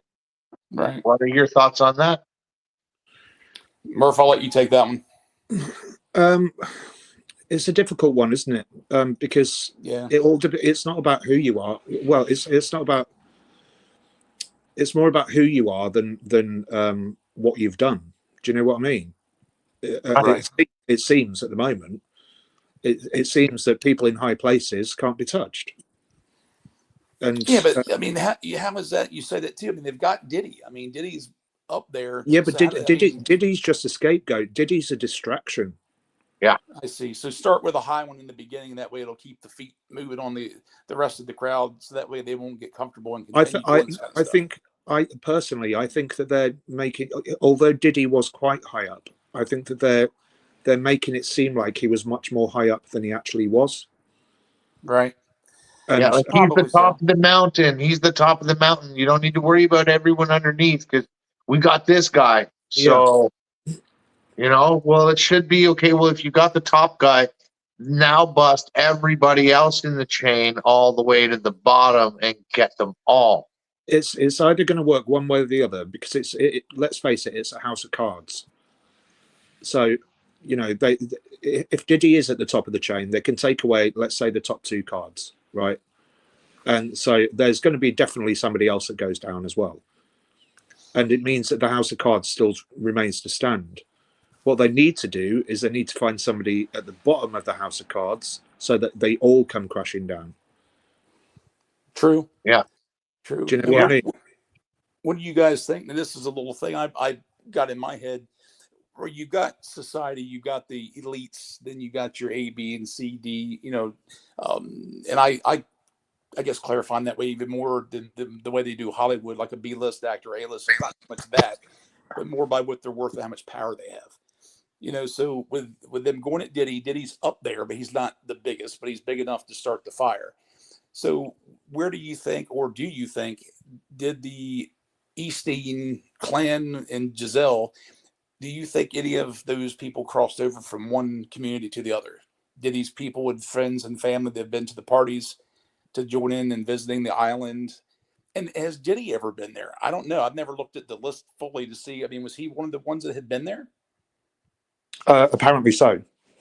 Okay, Yeah, so he's I been don't placed know. there before. Okay, Yeah. because I've seen different versions of the list that are supposed to be there, and hell, by the time you get halfway through it, you just kind of you get so sickening and disgusted. It's like you don't want to finish watching it or reading it. So Right. And like, just because you're on the list and we're on one of the island guys' planes doesn't mean necessarily that you were there participating in the monstrous crimes that were committed on that island. oh yeah, I'm not saying everybody Right. was It's on there, just like they're Tommy gonna has have said many times about the Diddy parties. Every celebrity is going to have pictures with Diddy at these Diddy parties because the promoters for the liquor companies and the publicists and everything were like, this is a big, big deal. It's a big, big event. You got to get your picture taken with them. You got to get your picture taken with them. It didn't mean they were part of the shenanigans. right. Oh yeah, and that's. I mean, I'm not saying that too either. That everybody that was on the guest list, because they tell you anybody that's been in the news now, they say that like 8:30, 9 o'clock, it's time to take your kids home. And Yeah. then 30 minutes later is when the action starts, or 12 or midnight, whatever the time is. So there's a cushion given to those who don't want to participate. You got the ones who were invited into it that don't know what's going to happen. The curiosity is there, and then you have your seasoned veterans. I want column number 3 of the seasoned veterans, because once you get rid of them, then you won't have any newbies or anybody at all at the parties. But Yeah. I'm thinking that the list of these seasoned veterans are going to be on a corresponding list of Epstein Island. It's you don't only have so many bad guys in Hollywood, so they that they can't have completely 2 different client lists. I think there's going to be at least 5 or 10 people that have participated in both. That's just my opinion, but I think it's going to happen. You know Austin, what? It'd be nice to see that. It would start giving us the people more faith that we're doing the right thing. Let's keep moving forward and digging deeper and digging deeper. Right. And but again, it just blows my mind too. I mean, you had Easting, off himself. You've got her in jail. Where is the? I mean, if they've got it, why don't we know what's happening? I mean, they didn't waste any time with Diddy. It was boom. You're struck. You're in there. You're indicted or whatever. You're going to jail. and they took him and they held him and then they did find him guilty. But where's all the testimony from the people? Why didn't any of them come out? Well, this is know, the thing, isn't it? He's the fall guy. He's the one that was set up in the first place for when this happened. Yeah, but You know, what if and he's Dizzy a vile human being, allegedly. I mean, But what if Diddy and Jay-Z were on his list? What if they both been there and they were two of the worst monsters that were on the island? That's what I'm saying. If they had brought that forward, if law enforcement had finally pushed it out into the public and held everybody accountable that participated, you may not have been seeing any of this from Diddy at this point because he may be already in jail from participating with Epstein. yeah, but Yeah. this is the problem, isn't it? Is that allegedly the government and the police force and all of these people are involved in what's going on. That's the issue. I mean, I think it's just people with enough money that they're going to, bribe them. But you would think Diddy at that point would have had enough money to take care of 120 people. I mean, that's a lot of money. You can give him $1 million a piece, and he's still got 300 million left at that time. Yeah. It just concerns me, and it heats me up to think that they're waiting to like get more. I'm like, you got people out there. They're still kids that participated in these parties that are doing their own thing. They're not going to just stop because Diddy didn't invite them to a party. You got some probably pretty bad individuals that are habitual, and it happens weekly for them. And now, don't let the list sit still. Get rid of it. Get them in jail, and at least hold them to get them to testify, or hold them, as far as 2 or 3 days. At least put a message out and say, "Okay, we're coming for you." Well, that's it. Like they don't want to warn people, or they get a chance to run and hide, or to wipe out. To wipe out laptops or hard drives or whatever that might have content Diddy style. Yeah. Right. As well as they could be being we're going to bust these guys and flood the media with these guys so that everybody thinks that our attention is only on these two while they're building cases to go and arrest these other people. Like, he's been in jail for what, 4 months, 3.5, 4 months. Every bit of that. And like, how much time and people do the feds have reviewing these tapes and finding who might be committing criminal acts? And then they still have to go, and then we know it say might be this person over here and this person over here and this person over here, but they still have to build a good solid case on them, because if they only have one tape of them creating one horrific act, a good lawyer can probably get them off of that. Right. And that's what everybody's scared of, that he's already that far in, that he's being still held, but the defense is going to end up coming up with some type of technical difficulty, God bless that word, or pair of words, that's going to, and that's what gets me with some of the courts. I mean, a technical difficulty should not get anybody off that's in this, under these type of circumstances. I mean, if there's enough evidence to bring him there, like, the video of him and Cassie, of him beating on her and dragging her, so at the very minimum, spousal abuse. I mean, maybe 10, 15 years for that. Get him on something, And I know they're taking the length of time because the more evidence, the longer the sentence, because they can prove more. But still, it's like, get him gone and crack down and find out everybody else. I mean, because once you tell him you're going to give him 100 years for all this stuff, or 70 years, and say, hey, well, look, we'll help you out if you turn over people. We'll take 10 years off your 100. I just want him to be expired in there. That's all. And again, you guys see this every day in different countries. You hear things about people getting hurt all the time. And, some of these guys are doing a load of time for, just looking at a bad picture of a child, which is, again, is bad in its own right. But you get 10 years for something like that. So somebody like him, oh man, lock the door and throw away the key at that point, Completely. Yeah. I spoke to on Uncle Mike's channel last night. We had a victim of let's say transportation. Right. She's 52 now, but she described in detail, and I could tell. Oh, where'd you go, Murph? About there you are. About seeing all these tunnels and stuff like that, and she was part of the indigenous population in America, and she got put into the CPS system, and then got fostered out, to a family of a certain religion, let's say, and then from there she was trafficked, and she was transported. She described in detail about these ceremonies that used to happen and stuff like that, and it was just heartbreaking. Wow. Absolutely heartbreaking. And And who is this lady, or who is she supposed to be? her name's Ravina, and she's a lovely lady. Okay. And it's somebody that I think that you guys should talk to, because I think her story is just incredible. So it took her many years, but she eventually, when she was old enough, she took them to court and she won. That's a good story in its own right, just for the sheer fact that she won and it came to an end. And that's the Yuri Amy. Why did it take this long? Just sheerly for the fact it's a mega star involving other mega stars, and they're throwing every bit of red tape at it they can to drag it out. So right, and the amount of video footage alone, I forget the numbers, but they said it was something like 2,000 Hollywood full-length films worth of footage that the Diddler had. Like, that's a lot of footage to be going through, even if you had 20 people watching videos 8 hours a day. Yeah, it's a long time to go through that amount of footage, right?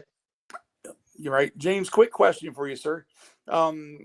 Everybody, James has got a hobby of his that involves helping some of Canada's homeless folks. And I wanted to just bring it up and basically say thank you for what you do.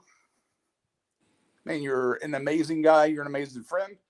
And I can tell you guys, you watch his channel, and he's got another channel that we're working on bringing back to you too that has a lot of content on it. But you can watch some of James's real life video of him helping people. So if you've ever had a bad day and you spill your soda, you drop your spaghetti, and you lose a quarter in the vending machine and think your day's bad, take a look at what he goes through in helping some of these people just to have a meal, a pair of clean socks, and just make them feel good enough that they want to get up the next day. Thanks, Shane. He's I got appreciate that, brother.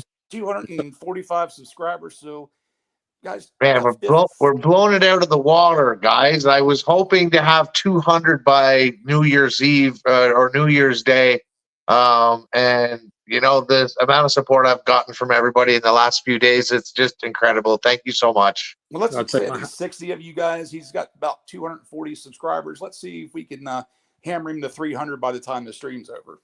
So. Yeah, I'd take my hat off to you, James. You know that. Yeah, brother, I do. I really appreciate you guys, man. They're just fellow human beings that are down on their luck, and they need a little bit of reassurance, like we all do sometimes, right?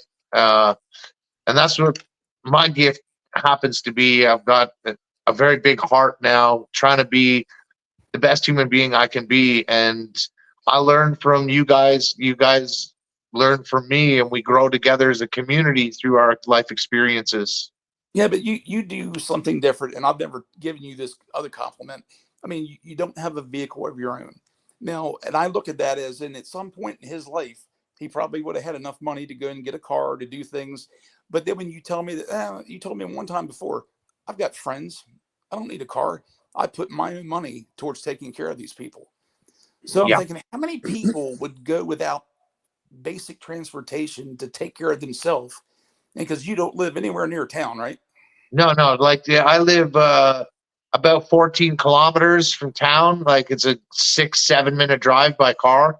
Right. So you've got to maintain and always have somebody available if you have something happen to get a ride to even go help these people.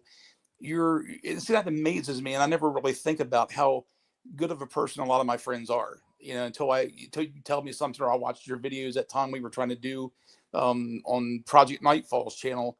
And that's another story, guys. And then I'll get back on Diddy, but we had there's a shout out to Project Nightfall. They're overseas. They're huge. They're huge. They do videos just on helping people. And I don't know how, so you know more about them than I do. So you take that part if you don't mind explaining to them about them.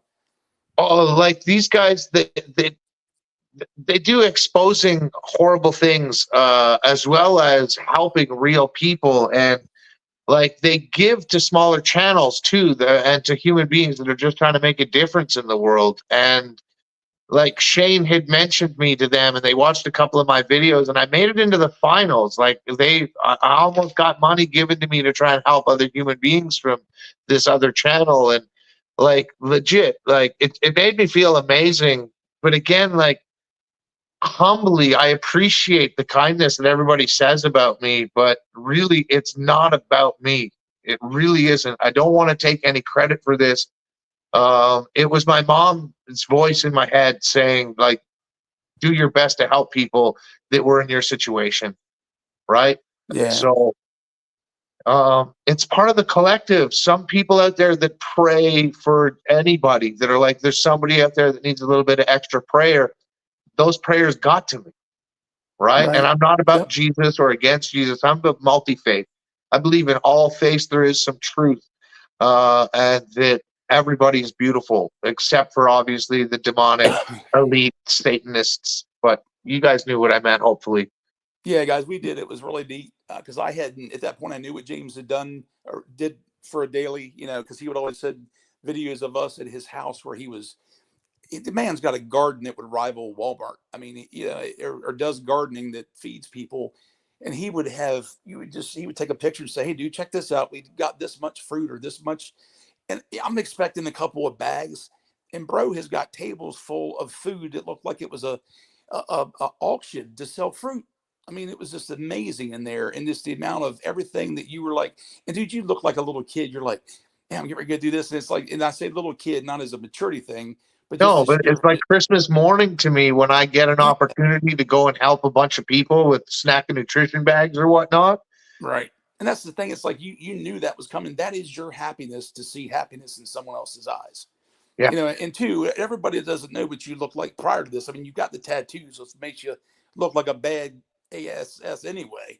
But when you had the beard and the crazy hair, the ponytail and all that stuff with your beard, there's a few Harley Davidson guys that would probably quake in their shoes when I first met you.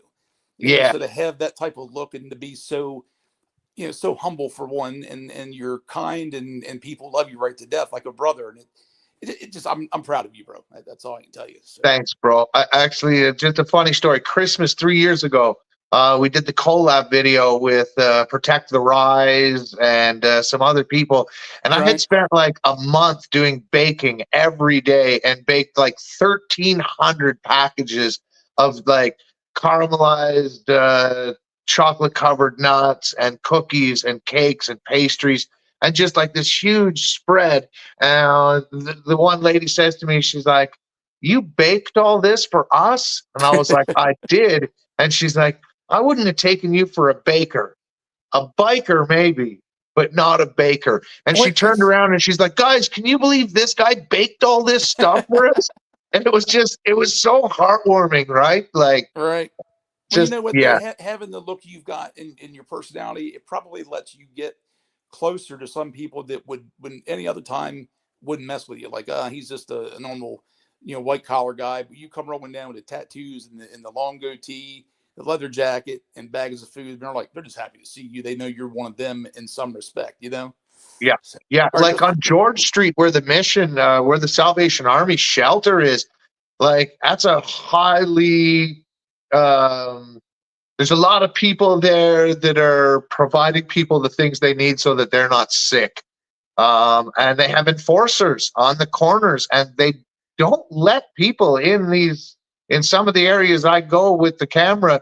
They don't let people go there with cameras, but they right. let me go there with cameras because they know that I'm not trying to show them in an evil light, and that you know, Right. I'm documenting this for the world, because people that might see my video might see their brother or their sister or their cousin that's out there on the street that they haven't seen in 6 months, and they don't know if they're still with us.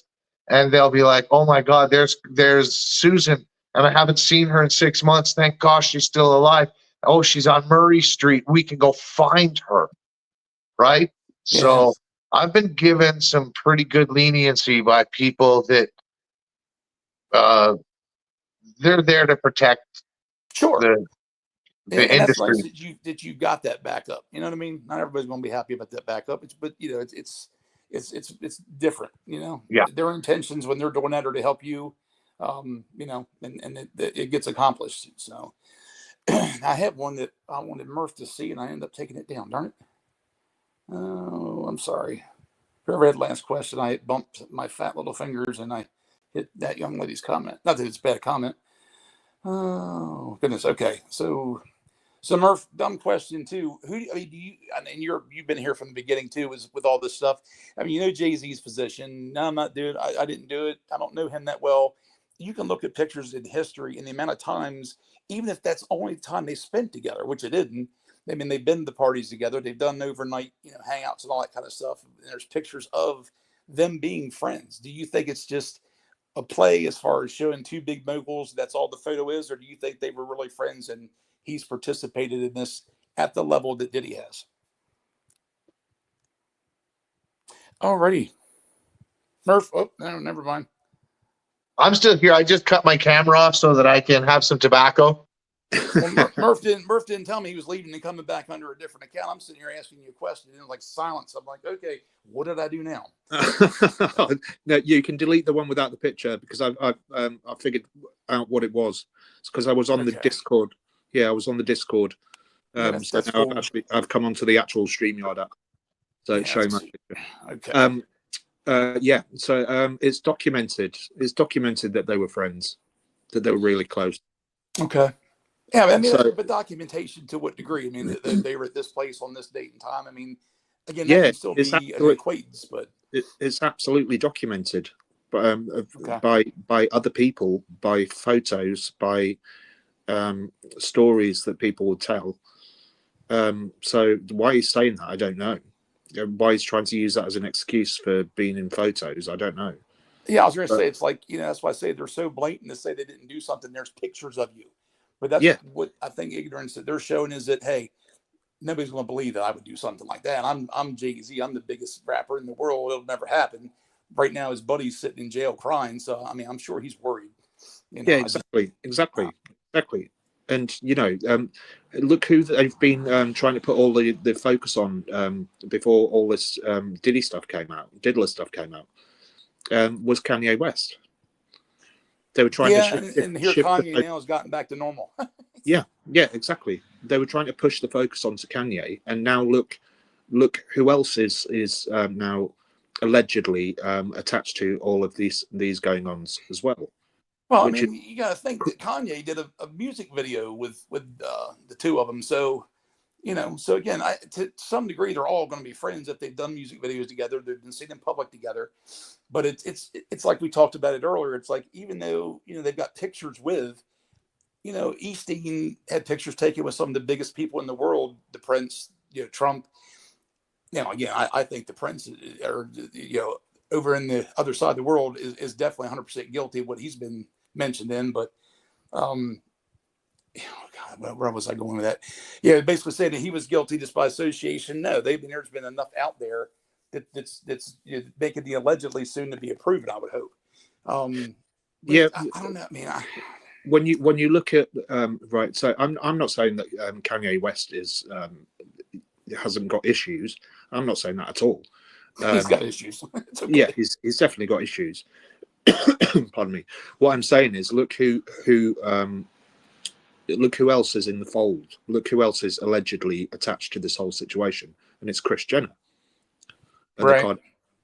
Allegedly, and there's a reason why he came out and said what he said, and he's about a certain religion, and he's explained himself on that, and said why he said that, and it was because of the divorce was allegedly pushed by people of that faith, and that's why he came out and said what he said. But he admits that he said it in the wrong way.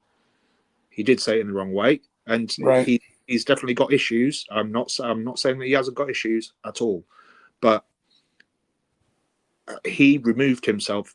Well, he got removed from that situation by certain people, Yeah. and ever since he's been outspoken about Schmazy and Bouncy, and you know what I mean. It's like they were trying to use him as a scapegoat. Excuse me. They he's sure always gotta have their have way. They sergeant sure have villains. their way of making the people they want to look crazy. And that's Right. that's what I'm trying to say, basically, James. Yeah. Hey, And guys, I need about 5 minutes. I got to go run and grab something to drink and use a little boys' room. So I will be right back. yeah, Yeah, cool. right. Okay. Yeah, no worries. So in my mind, that's what they're trying to do. They were trying to find somebody that they could use in order to make us look upwards and go, oh, look over there, so that they can carry on doing whatever they want to do. Well, and like the ones that wanted to escape before, like, they were put into that situation, and they make them like, they push the narrative like they did to Dave Chappelle, and they did to so many other actors and actresses, that Jim Carrey, another one, like they will unalive your loved ones and make you look like you're insane if you don't do what they want you to do. And do you know what, James? And this kind of can tie back to what you do, because I used to run my own homeless project as well. When I lived down south, I lived in Windsor, and I had the Windsor Homeless Project. And the councils here sometimes they try and make people seem as though they're not sane enough to have a property, or they've done something wrong when they haven't. So they try and twist the narrative. Yeah. Do you know what I mean? And that's what keeps a lot of people on the streets. And we're talking about soldiers and stuff like that. And from my experience, there's a lot of people that start off as homeless that aren't addicted to drugs or aren't alcoholics, but they become so because they're living a life on the streets where they can't get any help. Do you know what I mean? So they need something to take that pain away. And they self-medicate. Yeah, they self-medicate to let's face it, if you're having to sleep in the freezing cold every night, you're going to need something to warm your body up, or at least to numb the cold. And that's or keep you awake. Yeah. And I ran that place for 3 years, and it's just the most amazing experience of my life. So I applaud you massively for that. But I just wanted to twist that back, from what we were talking about, because it's the same kind of narrative, really. But we're talking about the poorest in the world and the richest in the world. Yeah, the richest in the world can twist a narrative to make somebody seem absolutely crazy. Yeah. Or it's like the young stars, right? That they trick because these kids have nothing but a passion for music and songwriting and singing. And these monsters are like, well, we can give you everything you want if you do this. What are you willing to pay for it? Yeah. Yeah. And it's like, hey, well, if you're not willing to pay, take money, your parents will. Yeah. And then we demonize the parents, right? And I'm not trying to justify the parents that have said, you know what, they've taken payouts so that they didn't go to court or go to the police stations. But we now know that there is a young victim that is no longer a young victim that has come forward and said, you know what, I was a kid and they offered my parents money, but my parents didn't take the money and they went to get help and nobody helped us. Yeah, and that's what I mean when it comes to like the government and stuff like that. There's a lot of corruption out there, and that's what it's all about. It's about corruption. It's about people not being believed. And I don't understand, in the law, you're innocent until proven guilty. I get that. That is totally correct. It's totally right. But as a victim, you should be believed until they find evidence that you're lying. Right. And it's innocent until proven guilty, but unless you're the victim. If you're the victim, exactly. You have to prove their it's backwards for sure. It's backwards for sure. And yeah, you're innocent till proven guilty, but it's always about the offender. What about the victims? Yeah, it just doesn't make sense to me, you know. And I work with a lot of victims, as do you, Yeah. and it just baffles me how people can. And I'm not even just talking about. I'm not talking about police or courts or anything like that. I'm even talking about therapists Yeah. and and other social workers and people like that, that, you know, and CPS. And surely your job is more than ticking boxes. It's more than having a sheet of paper in your hand and just asking a question whilst looking down at a sheet of paper, when you should be looking the person in the eyes and actually hearing what they're saying and going, okay, well, we need to investigate this. We need to do something about this, as opposed to brushing people off. Yeah. You know, and we've got, what is it now? Is it like more than 300 or 500? I can't remember how many it is. People have come forward about Diddy. Yeah, I'm not sure the exact numbers on that, right? But And yeah, like for the child protective services and this and that, like I think the horrible thing about that is the people that get into that field of work as a job choice, they go in there and they really want to help these kids. But then they see how the system is constantly letting these children down. They get so discouraged and they just fall into line because, you know, the people above them are training them to just, you know what, fall into line. Like you said, check the boxes next, check the boxes next. And these people are paperwork. They're not looked at as human beings. yeah, They're yeah, looked at like exactly. livestock. They see them as a number, not as an actual person, and Yep. that's the issue. That's the issue. And if it is true, allegedly, that CPS are involved in this transportation business, then something we've got to do something. Something has to be done worldwide. I'm not just talking about in America. I'm talking No, about no, exactly here. worldwide. Like we've all seen the documentaries several years ago that were coming out about the human transportation rings in the second and third world countries, Thailand, Indonesia, the Philippines, et cetera, et cetera, et cetera. And then you had these groups of people go in there with hidden cameras and expose them for doing these horrific things. And the groups just moved. They just went to a new second world country or a new third world country and kept up with the same behaviors until the heat was no longer on them in the Philippines and Thailand, etc. And as soon as the heat died, they went back. This is what I'm saying about the look over there thing, and Yeah. that's what they're doing with the diddler, Yep. because I think that Hey guys, I'm back. Sorry. this Excellent. I think that that's exactly what they're doing with the diddler. I think they're using one person as a scapegoat, but I think that he is guilty, allegedly, of everything that's been said about him. I do honestly believe that, and I'm normally quite a good judge of character. And I do my research before I say things about certain people.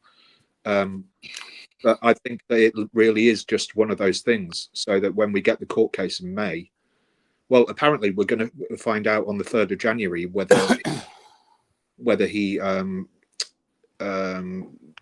what was it that was said? We're going to find out something on the 3rd of January about him, but the court case is meant to be in May. And I reckon they wait until May for him to get put away for life, so that then everything can go back to normal and they can carry on doing what they're doing. Yeah. Okay. This question here.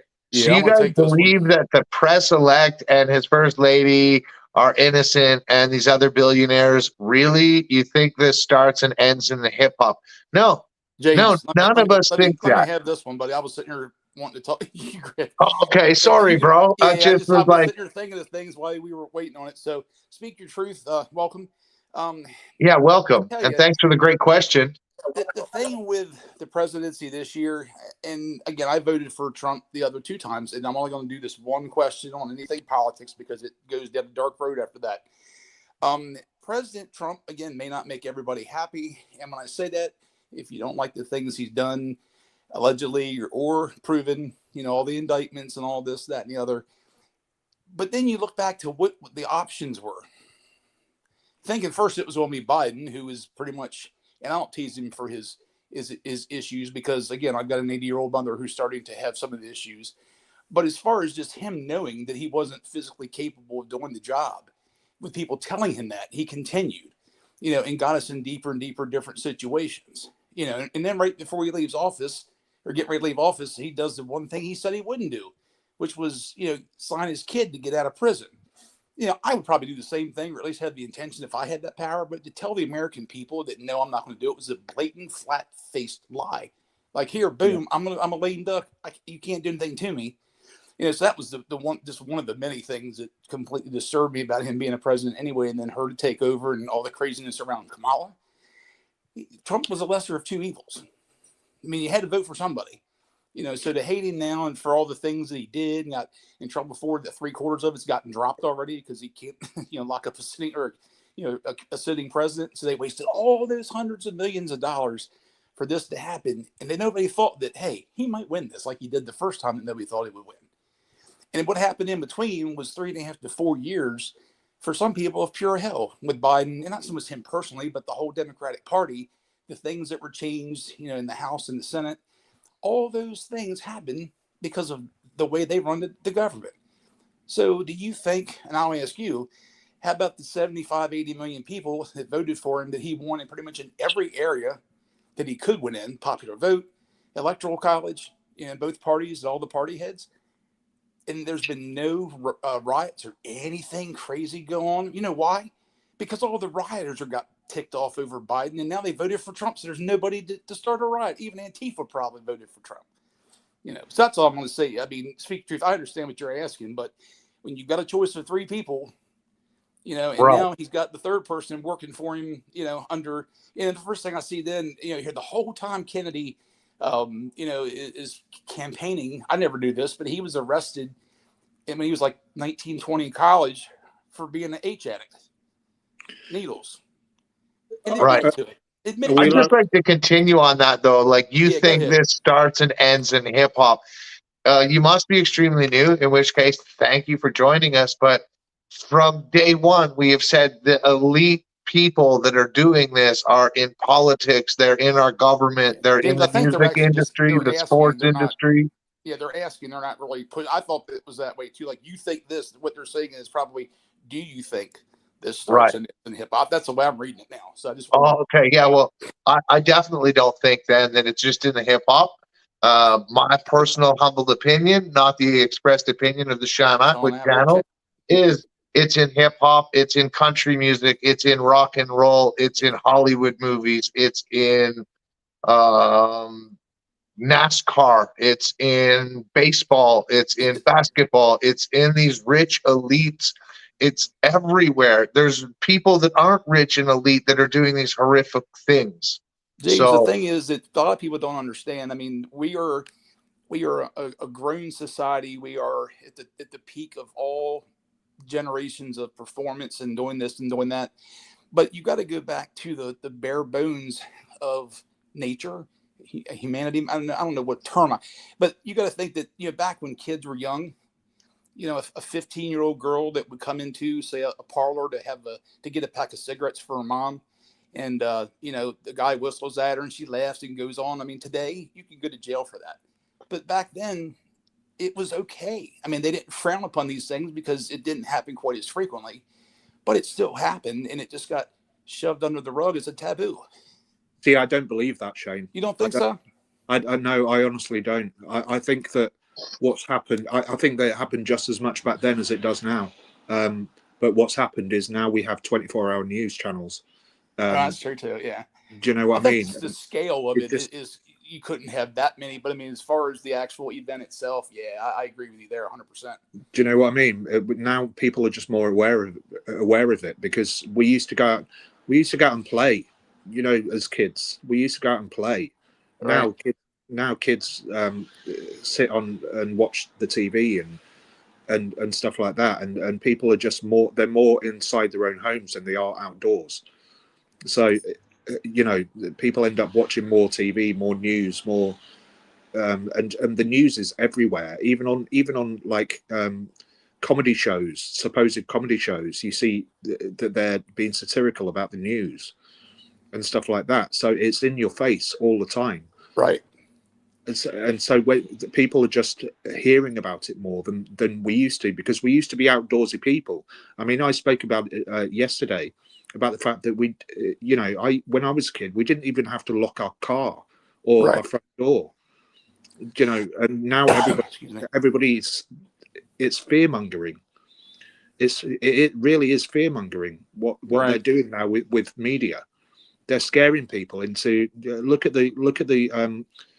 the pandemic. Do you know what I mean? The Well, pandemic. I like that they've term. always used media to push an agenda of fear, like from the first early newspapers, right? Right. I think that really it comes down to numbers and percentages, right? And I think that the percentage of people that are doing these horrific things is probably the same as it was 50 years ago, 100 years ago, and 1,000 years ago. Yeah, see, Merce said the Except same for thing. our I just didn't see population it. has gotten higher. So if you've got 3% of a population that's doing these horrific things to children, like say in the Roman times of the gladiators, but there was only 2 million people on the planet. So, but now 3%, it's 3% of 8 billion people.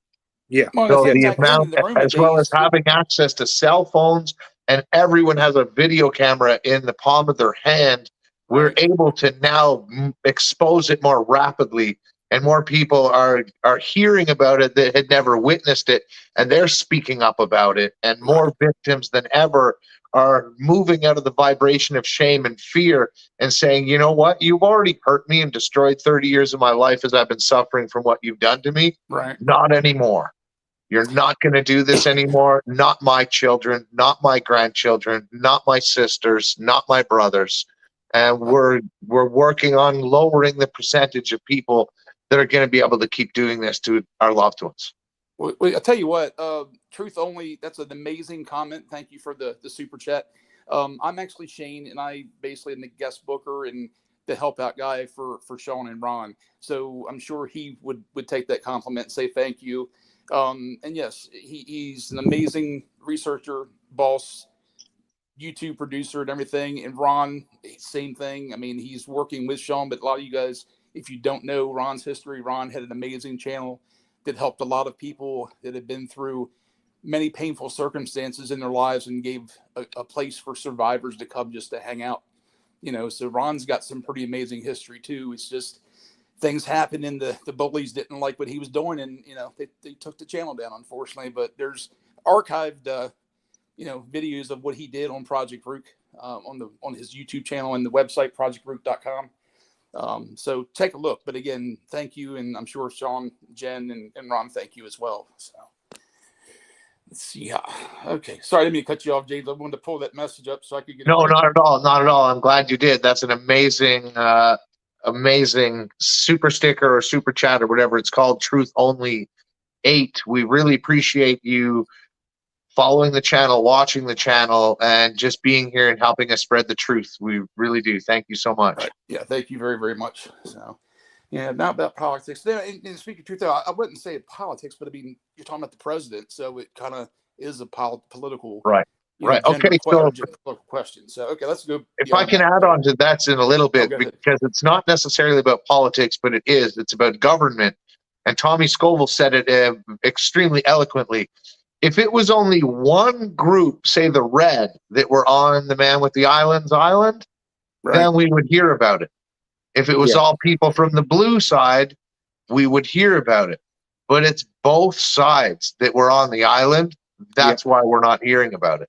And again, that's not my independent thought. That was spoken by a great researcher and great YouTuber. And I just agree with that statement 100%, because it's not about the government. It's about a group of elite people that think they can do whatever they want to. And they just happen to be in the government, but they're everywhere.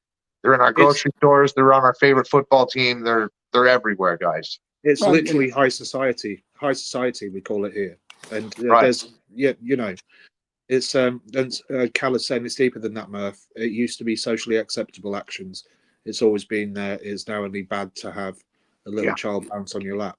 But I don't see that it's bad to have a child bounce on your lap. I know what you're saying, but you know, my kids 8 and 10, and they still sit on my lap and bounce on my lap, and I'll never.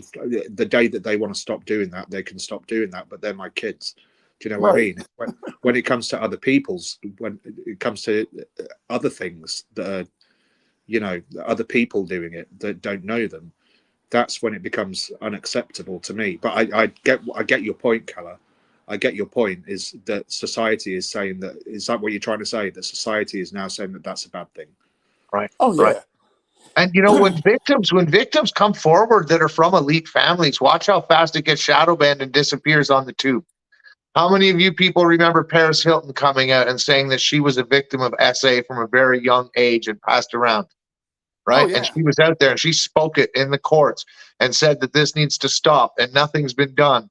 Maybe her words have a little bit to do with the the man on the island and the diddler getting caught.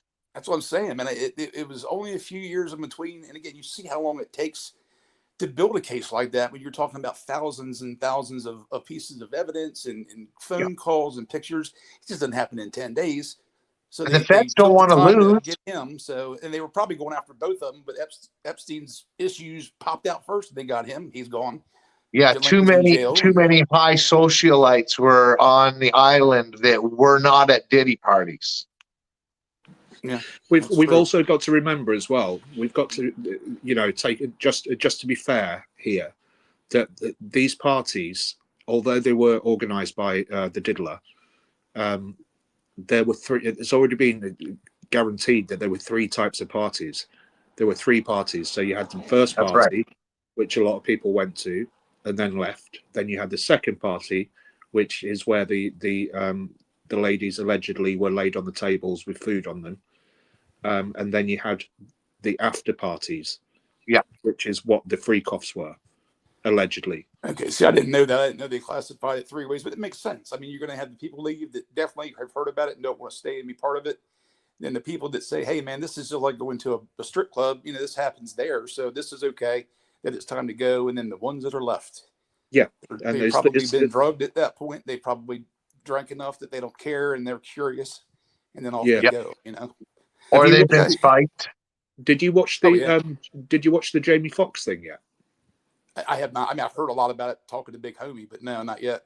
Yeah, he mentions it right at the beginning, and then the whole story is about him being in hospital and stuff. Oh yeah, Jamie's story is crazy. We got Big Duggar, who's Big Homie's buddy, worked that party or worked one of the parties, and when something happened, he ran in on a bunch of people and things were happening. So I'm going to talk to him soon to hopefully have him on too. So Maria, what amazes me how Sean was a criminal, incarcerated, but yet he's the sweetest, kind man. He was probably just as sweet then. I mean, it's, just because somebody commits a high profile crime doesn't mean they're not nice. Look at Tommy. Tommy, robbed a bank. So, it's crimes Yeah. just mean people make a stupid mistake instead of, using the right judgment, and they pick the wrong way. Then they get caught. If they never got caught. And then Ronnie who's the Bowe as judge? well. Look at Ronnie Bowe. Yep. Ronnie Bowe did the same thing. And I interviewed him earlier on Mike's channel. Oh, Ronnie Bowe, you did? Yeah. And Tell me, man, we would have come watch. yeah, I did. I put it in the chat, but yeah, I don't read that. Sorry. And yeah, he was saying that he knows that he's done wrong things, and I was applauding him for the fact that he's done. I've done wrong things. I've been arrested when I was younger. I was a little, I won't say the word, but you know the word that I'm thinking of. Jerk. You were a little jerk. I was a little jerk when I was younger. Punk it. James has held his hands up and said that he's done wrong. You've said that you've done wrong. Sean said that he's done wrong. Ron said that he's done wrong in his past. And but the fact is, it's not about what. If you keep looking back at people's pasts, then you can't look to the future. Do you know what I mean? It's about what you're wanting to do now and how you're helping people now. And if you can use your experiences to help people, and that's exactly what made me go and get a degree in psychology, because I decided that I wanted to help people. Do you know what I mean? Because right. It's how you push yourself forward, not stepping backwards. If you walk backwards, you're going to bump into something. Yeah. Well, guys, there's a good question on here too. And Murph, were you done? There's a little bit of a delay, buddy. I hate to cut you off. Oh no, it's okay, mate. Don't worry. Yeah, we can't let maps get normalized. It's bad enough we have to talk to like babies to discuss these things. And a bunch of people don't know what MAPS is. And as far as I know, guys, minor attracted persons. Yeah, it's disgusting jerks that should be in prison. The problem is you literally had some law writers or whatever you want to call them. There was a couple of states that actually had senators or congressmen that were pushing for bills like that to be passed. Shane, am I still on a delay, or can you hear me? No, I can hear you. It was cool. A little spotty. You're okay. Cool. So the lady that I was mentioning earlier on, this is Ravina that told her story. And Ravina, I just want to thank you for telling your story about. Miss Denver. Okay. Yeah, about your situation and what happened to you. Because Ravina, we'd love to get to talk to you at some point. So I don't know how we can get in touch with you, but I'd love to spend a half an hour or so talking with you, and maybe depending on how things go, and maybe have you come up talk to Sean or Ron. Ravina, if you just put in the side chat, if you'd like to speak to Shane, we'll drop the email for you. Yeah, you can drop it anyway. It's fine.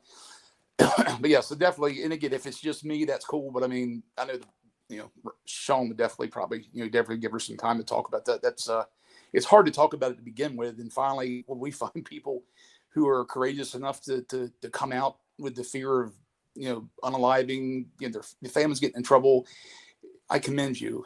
You're a hero. No matter what happens, no matter what you say at that point, if you've helped try to take care of these people and help the victims, then you're a superstar and a rock star to me. So most Shane, definitely. Shane, can you just drop your email in the side chat? Yeah, let me type. You guys talk. It's long.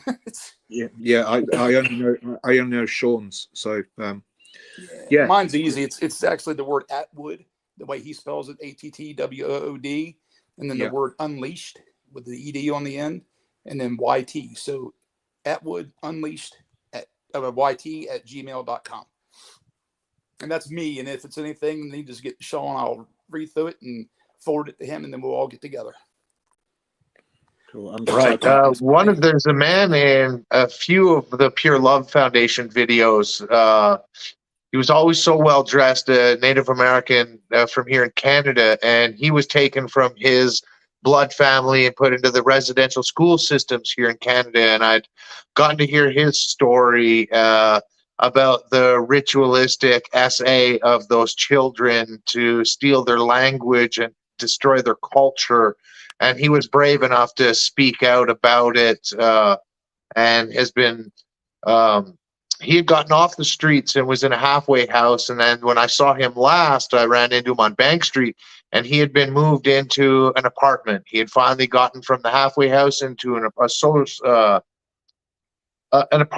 that the rent is based on how much money you get. Right. So he would have a lowered rent, and it was such a blessing to see how far he is in his healing from the trauma that he had to go through. It's incredible the amount of people that we come across from the indigenous nations across North America that were put through such chaos. And so, yeah, it would be wonderful if that woman could come on and share her story with Shane or with Sean or whatnot. When you hear the story, it's ridiculous, but it's heartbreaking. But she speaks so well about it, and bless her. She didn't want to come up at first, but then she did eventually get up, and she's so articulate about it. And do you know when you can just tell when somebody's speaking that every single word of what they're saying is 100% true. Well, I tell you one thing that's neat. When you guys bring somebody, it's just like the gentleman that, and I still give him credit. Shout out to George Meek. He okayed me to use his name. That he literally sent me an email with one sentence that says, "Check out this guy Tommy Scoville. They love him. It's the Lifeboat." 10 minutes after I got in there, I was emailing Tommy. I was like, "Yeah, we want to get you on the show." And with him here, the rest is history. So yeah. Tommy Tommy's exactly the same. Yeah, you know. Well, and like, there's another reason why I should be thanking Shane, because I went to see Tommy Scoville's channel over on the Lifeboat, and Oh yeah, that's right. within 24 hours, I felt like I had found part of my family that had been missing my entire life. And I love the Sean Atwood family, and I love the Project Rook family, and I would do anything for them. That's why I say it's like I had found a part of my family that I'd been missing, and they accepted me there with open arms and just made me part of the family. And yeah, Tommy, despite his past, his future and his present speak volumes about the character that man is. Well, dude, you were even like that Honored to be excited his about. friend. You were that excited about surviving life too. You forgot about that when you first joined. I had told you. I don't know where we met you the first time. I think you were just in chat. Then we dropped the Discord link. You got in there, and you automatically just blended with everybody. And we're a big shoulder for a lot of people to cry on and to help, include myself. Yeah. So everybody, I think we all complimented each other to a point where that's why we're all still anywhere one of us goes, 10 of us go. Yeah. Leaving a place if something's wrong, and just to let you know, and you probably don't, but the old server that we were all recently in mysteriously never, stayed open after we left, and things happened for a reason. It's like we built a good place and things, went the wrong direction, but it's, good channel creator, but it was just unfortunately a mishap. So let's see what we got here. I'm waiting on another guest here just for a second, if she's still coming. So let's see. Oh my God, I just looked up Maps, and you're right, Ravina. Yeah, just Judy. Maps is, I think there's actually a couple of titles that are spelled that way. And they're like another, or Minor Attracted Teens too. And isn't there one that's Maps, or is it just Maps? Well, they're trying to say that PDFing is sexuality now, aren't they? Yeah. It's disgusting. It's sexuality. disgusting. Unfortunately, It's it's forced and underage is illegal. I mean, you put it wherever words you want to put on there. And I don't know. All right, guys, we got Miss Lady Letitia popping in the house. Miss Lady, look at that hair. God, I love that hair. Lady Letitia.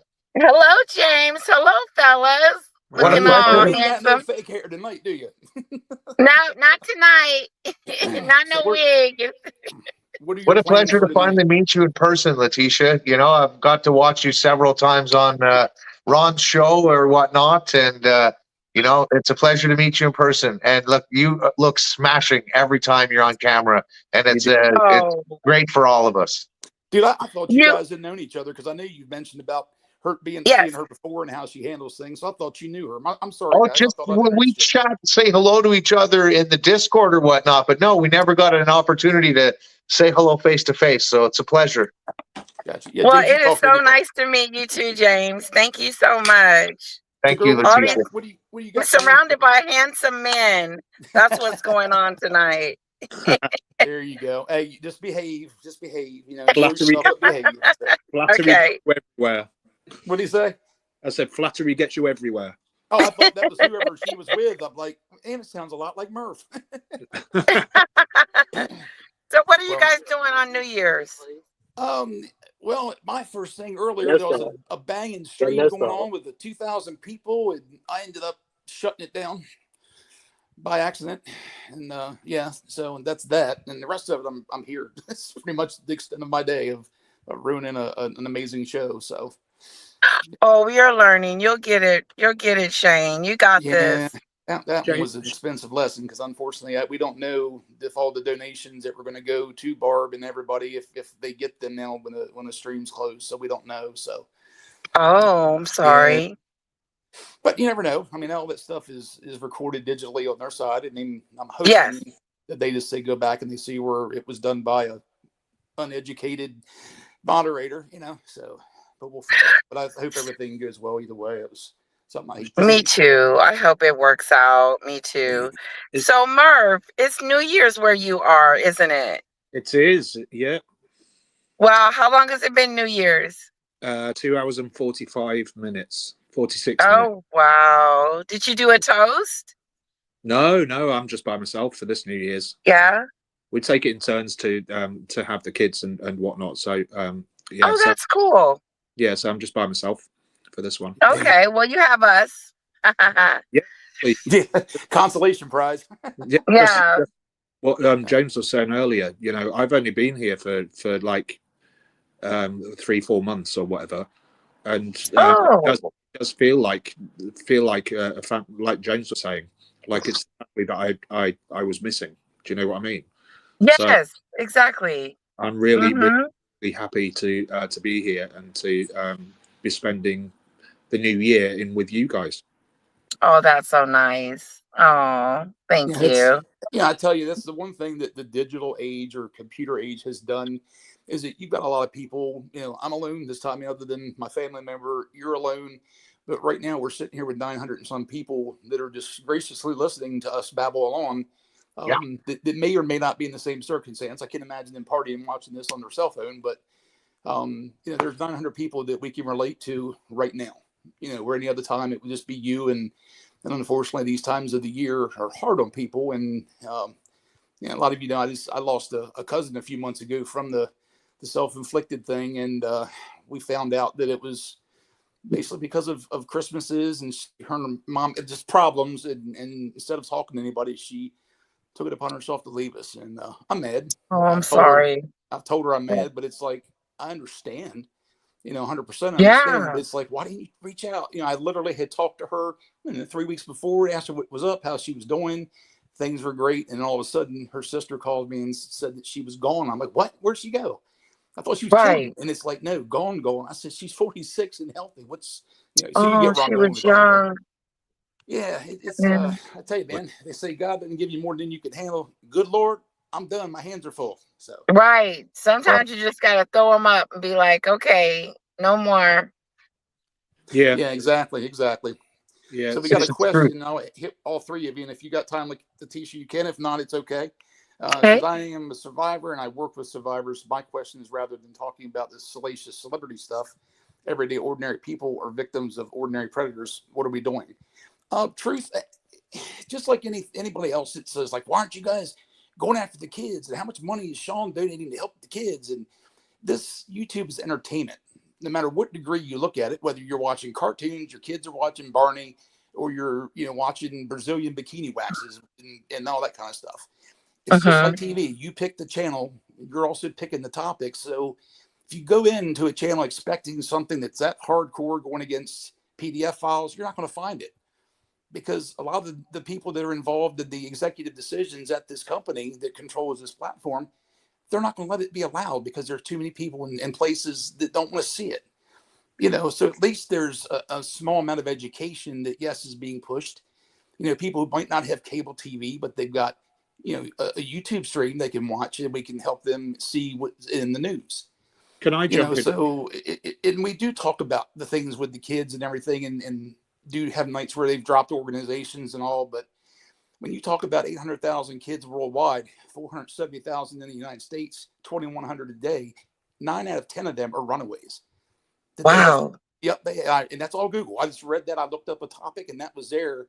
So when you've got 9 people that don't want to be found, and they're kids that play hide and seek and do all kinds of stuff, or go off with a relative, and the relative takes them to another country, there's many circumstances that we can't control as entertainers or entertainment TV or whatever you want to call Right. YouTube.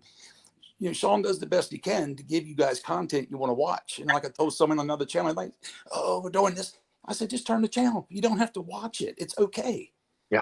So Yeah. that was, but a good question, Truth. But it's like, seriously, I mean, you got to think, man. It's like, okay, well, what are you doing? What have you done today? You're helping survivors. That's great. That's amazing. Tell me how we can help you. Yeah. And Yeah. if Yeah. we can't, we will. If we can't, we won't. But again, you all don't know the things that Sean's done. The man does everything with the videos here. He's written 17 books. But I wonder if anybody knows that he travels all across the UK and goes to schools and speaks. Right. Oh. Right. And Oh, like, yeah. what are we doing? What are we doing? Speak Your Truth 638. Yeah. We are doing our best to raise the vibration of the planet at the same time as exposing darkness. We're trying to keep a balance so that it doesn't become too overwhelming for everybody. And generally, the public that's watching on YouTube wants to hear about the celebrities. They don't want to hear about Charlie down the street. But we have beautiful people in the world like Chris Hansen, that is constantly exposing the everyday worker down the street that's a predator. And there's all kinds of other channels on YouTube and Patreon and BitChute and Rumble that are out there exposing the daily evil, the guy or the woman who's out there predatory coming after our children. Right. Well, guys, I got another guest that's going to grace us with his appearance, and he can probably answer that question very well. We have the amazing Tommy Schofield here that has just returned from a great, amazing, hopefully New Year's Eve dinner. So cool. A So good cool. one. Tommy, Yeah, we had it's a really a pleasure good- to finally meet you in person. Hey, Tommy. Yes, JD Hey, Collins it's great here. to see you guys. Happy New Year, huh? Yeah, Happy New Year, Tommy. So, Tommy, tell Yeah, us what you this did was, for your early night tonight. When I talked to you earlier about coming on, you said you had some plans tonight that sounded I pretty did. cool. Pretty cool. I did. So how did things I go? I did a live feed. Yeah, I did a live feed over on Relatable Reese, which is my my girlfriend's channel, and I ended up asking her to marry me on the live feed, and Yes, fortunately, congratulations. You did? yeah, so we are officially engaged. Well, Yeah, congratulations. Is this the Yeah, same, it was, same one that fantastic. sorry, is this the Yeah. same young lady that when we first met was talking about the other group organization that we still haven't gotten in touch with? That's her. That I That spoke to is. day? Okay, cool. That is. Gotcha. I Yep. thought it was. The name sounded familiar. I'm thinking Reese is a very different name. I said I got to ask if it's her. So that's cool. I'm glad you guys are happy and in a place to say, hey man, I'm Yeah, here. And look, couldn't be you happier. get time for a baby, dude. Sean's 50s, Ron's 40s, and they're having kids. You still got time. And you Oh, knocked that off. yeah. Tell them Knock that Silence off. of the Lambs. Yeah, knock that off. Between the two of us, we've got three of them, and they're almost all adults. So we're gonna, I think we'll stick Yeah, with that's that. cool, That, man. that- Just completely enjoy yourself, and I'm proud of you. I haven't known you long, but I really think that's amazing that you've taken the jump like that. And That is so awesome. I It hope she's really happy with is. it too. It really is. And I tricked her so she didn't see it coming, which was a lot of fun. I gave her some earrings. And while I did it, I had my hand around her and I was flashing the ring to everyone watching. It was really great. Oh, Because I want I to think see she was it. kind of hoping, she was kind of hoping for a ring. And when you give someone earrings when they think that there's a ring coming, even if they're really great about it, and she was, it was like, oh no, it's earrings. So it could be a $5,000 pair of earrings, but it's just not the ring. So you go Right, buy- I'll take them. That's right. You go buy an $80 That's band right. and say, "Oh, we dropped it." So here you go. I Yeah, tell you, super yes. congratulations, Tommy, to you and Reese. You guys deserve the happiness. You're both beautiful human beings. I can tell just from the limited time I've known you both that you have the best intentions for everybody around you, and that's just incredible. Thank you for bringing me into your Wow. community and opening up your arms the way you have, bro. It's been an honor, James. It's been an honor. You really are just a solid cat. You know what? Everybody that I've met through, not to Sorry, get guys. show, don't need to really work on Shane's head any, but everybody that Shane has brought into the Let's life show. of the lifeboat or into my life has Yes, actually I'm just here. been amazing. Okay, I'm trying to put you back on the screen, but I hit a button again, and now you're gone. So I'm trying to find Oh, out. see that? He's hit buttons. Okay. Right as I'm bragging about the guy, he starts smacking buttons. Oh, Tommy, you know Yes. what it did? Tommy, I He's shut getting down the fancy stream with early. them. I shut down the whole stream with 2,000 people everybody had donated, and I went to go to the bathroom, and I was just cutting up one of the ones I had set up, and when I came back, my phone was going off, and it was Sean. He's like, "Did you do?" I'm like, "I don't think I did." Well, obviously I did. So, and I just felt so bad. Making a mistake's one thing, but it's always that. It can't be just something like I broke a wiper blade on somebody's car. So. I got a kick out of it. I was live and somebody said, "Hey, I'm watching Sean Atwood." I said, "Wow, that's kind of cool." And he's like, "I'm watching him on your channel." I forgot I did that first. Yeah, I didn't realize I hit. I didn't see that coming. Yeah, you get a few views anyway tonight, and you weren't even home. But now I'll take it. My son was in the Army, and he was in the 82nd Airborne, and he took his wife, who was deathly scared of planes, to a parachute place in Ocean City here on the water. And she was on jump, and he got up there and he did a solo jump. And when he hit the ground, he jumped about 40 seconds before she did with the coach or whatever, and jumped down. His mom and all the family ran out from behind a van that they had parked there. and rolled out a banner that was 20 feet long that says, "Will you marry me?" And he had a basket with wine and fruit in it and rolled out a piece of rug, and they sat down and she said yes. And yeah, the whole people were there. There was some Air Force guys there. It was like 30 people started seeing it when they saw 2 people parachuting at the same time, so it ended up on TV and everything. So again, I couldn't go because that was right when I was paralyzed. So it was, I was seated all firsthand on video. His mom was good enough to do that for me. So, but let's see here, guys. Anybody got any questions for Tommy? Letitia, if you got to go, you can. I mean, I know you were on limited time, but if you want to hang, that's cool. Yes, thank you, Shane. Thank you for having me. You're such a sweetheart. Happy New Year to everyone on the panel, and congratulations to your upcoming wedding. And kisses to you guys. Have a wonderful evening. Bye, Letitia. Great to see you, Letitia. Take care. Thanks for joining us. I'm going to bow out as well, guys, and leave you lovely gents to have a chat. But Happy New Year and have a great one. And I'll speak to you later. I'll give you a call tomorrow, bud. Right on, Murphy, man. Have a great night. Thanks for being with us, my brother. Cool. No worries, brother. See you. Damn, Tommy, you came in, everybody left. I have that effect on people. No, I have that effect on people. I'm telling you. Yeah, you do great. I'll tell you one thing. Your crowd, in addition to Sean and Ron's, is it being right now a smaller community. You guys have some fiercely dedicated people, and I mean not in a bad way. Like some other places we've been that they go name calling and things that just happen on YouTube. But when you come in there as a stranger, it's like the first time I came in, I said hi, and you said that I work with Sean, and everybody was like, "Okay, Tommy's basically said this guy's okay. He's not a troll." And I've met some neat people, and Jason P. and your brother, and just different people that are now in our chat. And I see them, they're like, "I'm from the Lifeboat." So, we've definitely meshed 2 amazing communities together. And I love seeing when you come on Sean's channel and do your Thursday night show, and all your people are like, "He's on Sean's channel, time to go." And then it's like a flock of bulls that come rushing over. And when you're gone, they go right back away. We got a great group of people.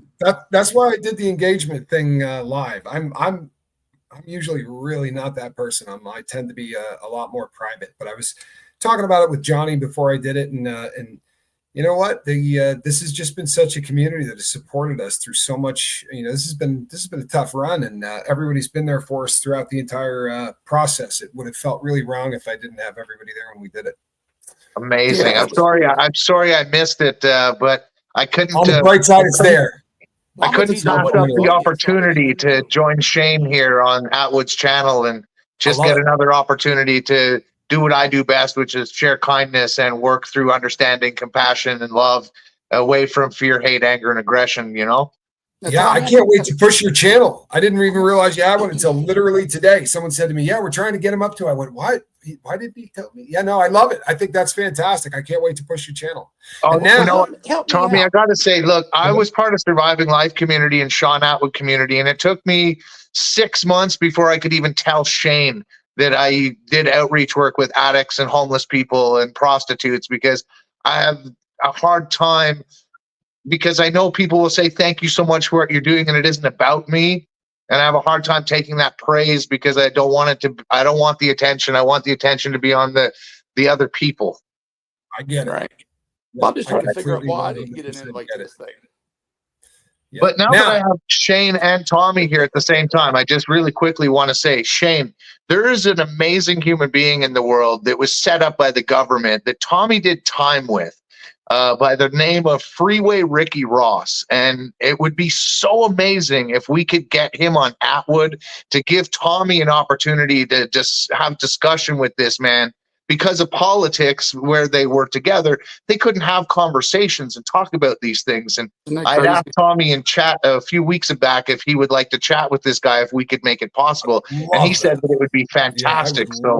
Oh yeah, 100%. I mean, again, the final answer. And he has the greatest story. I mean, you want to talk about a story that honestly like blows everything open.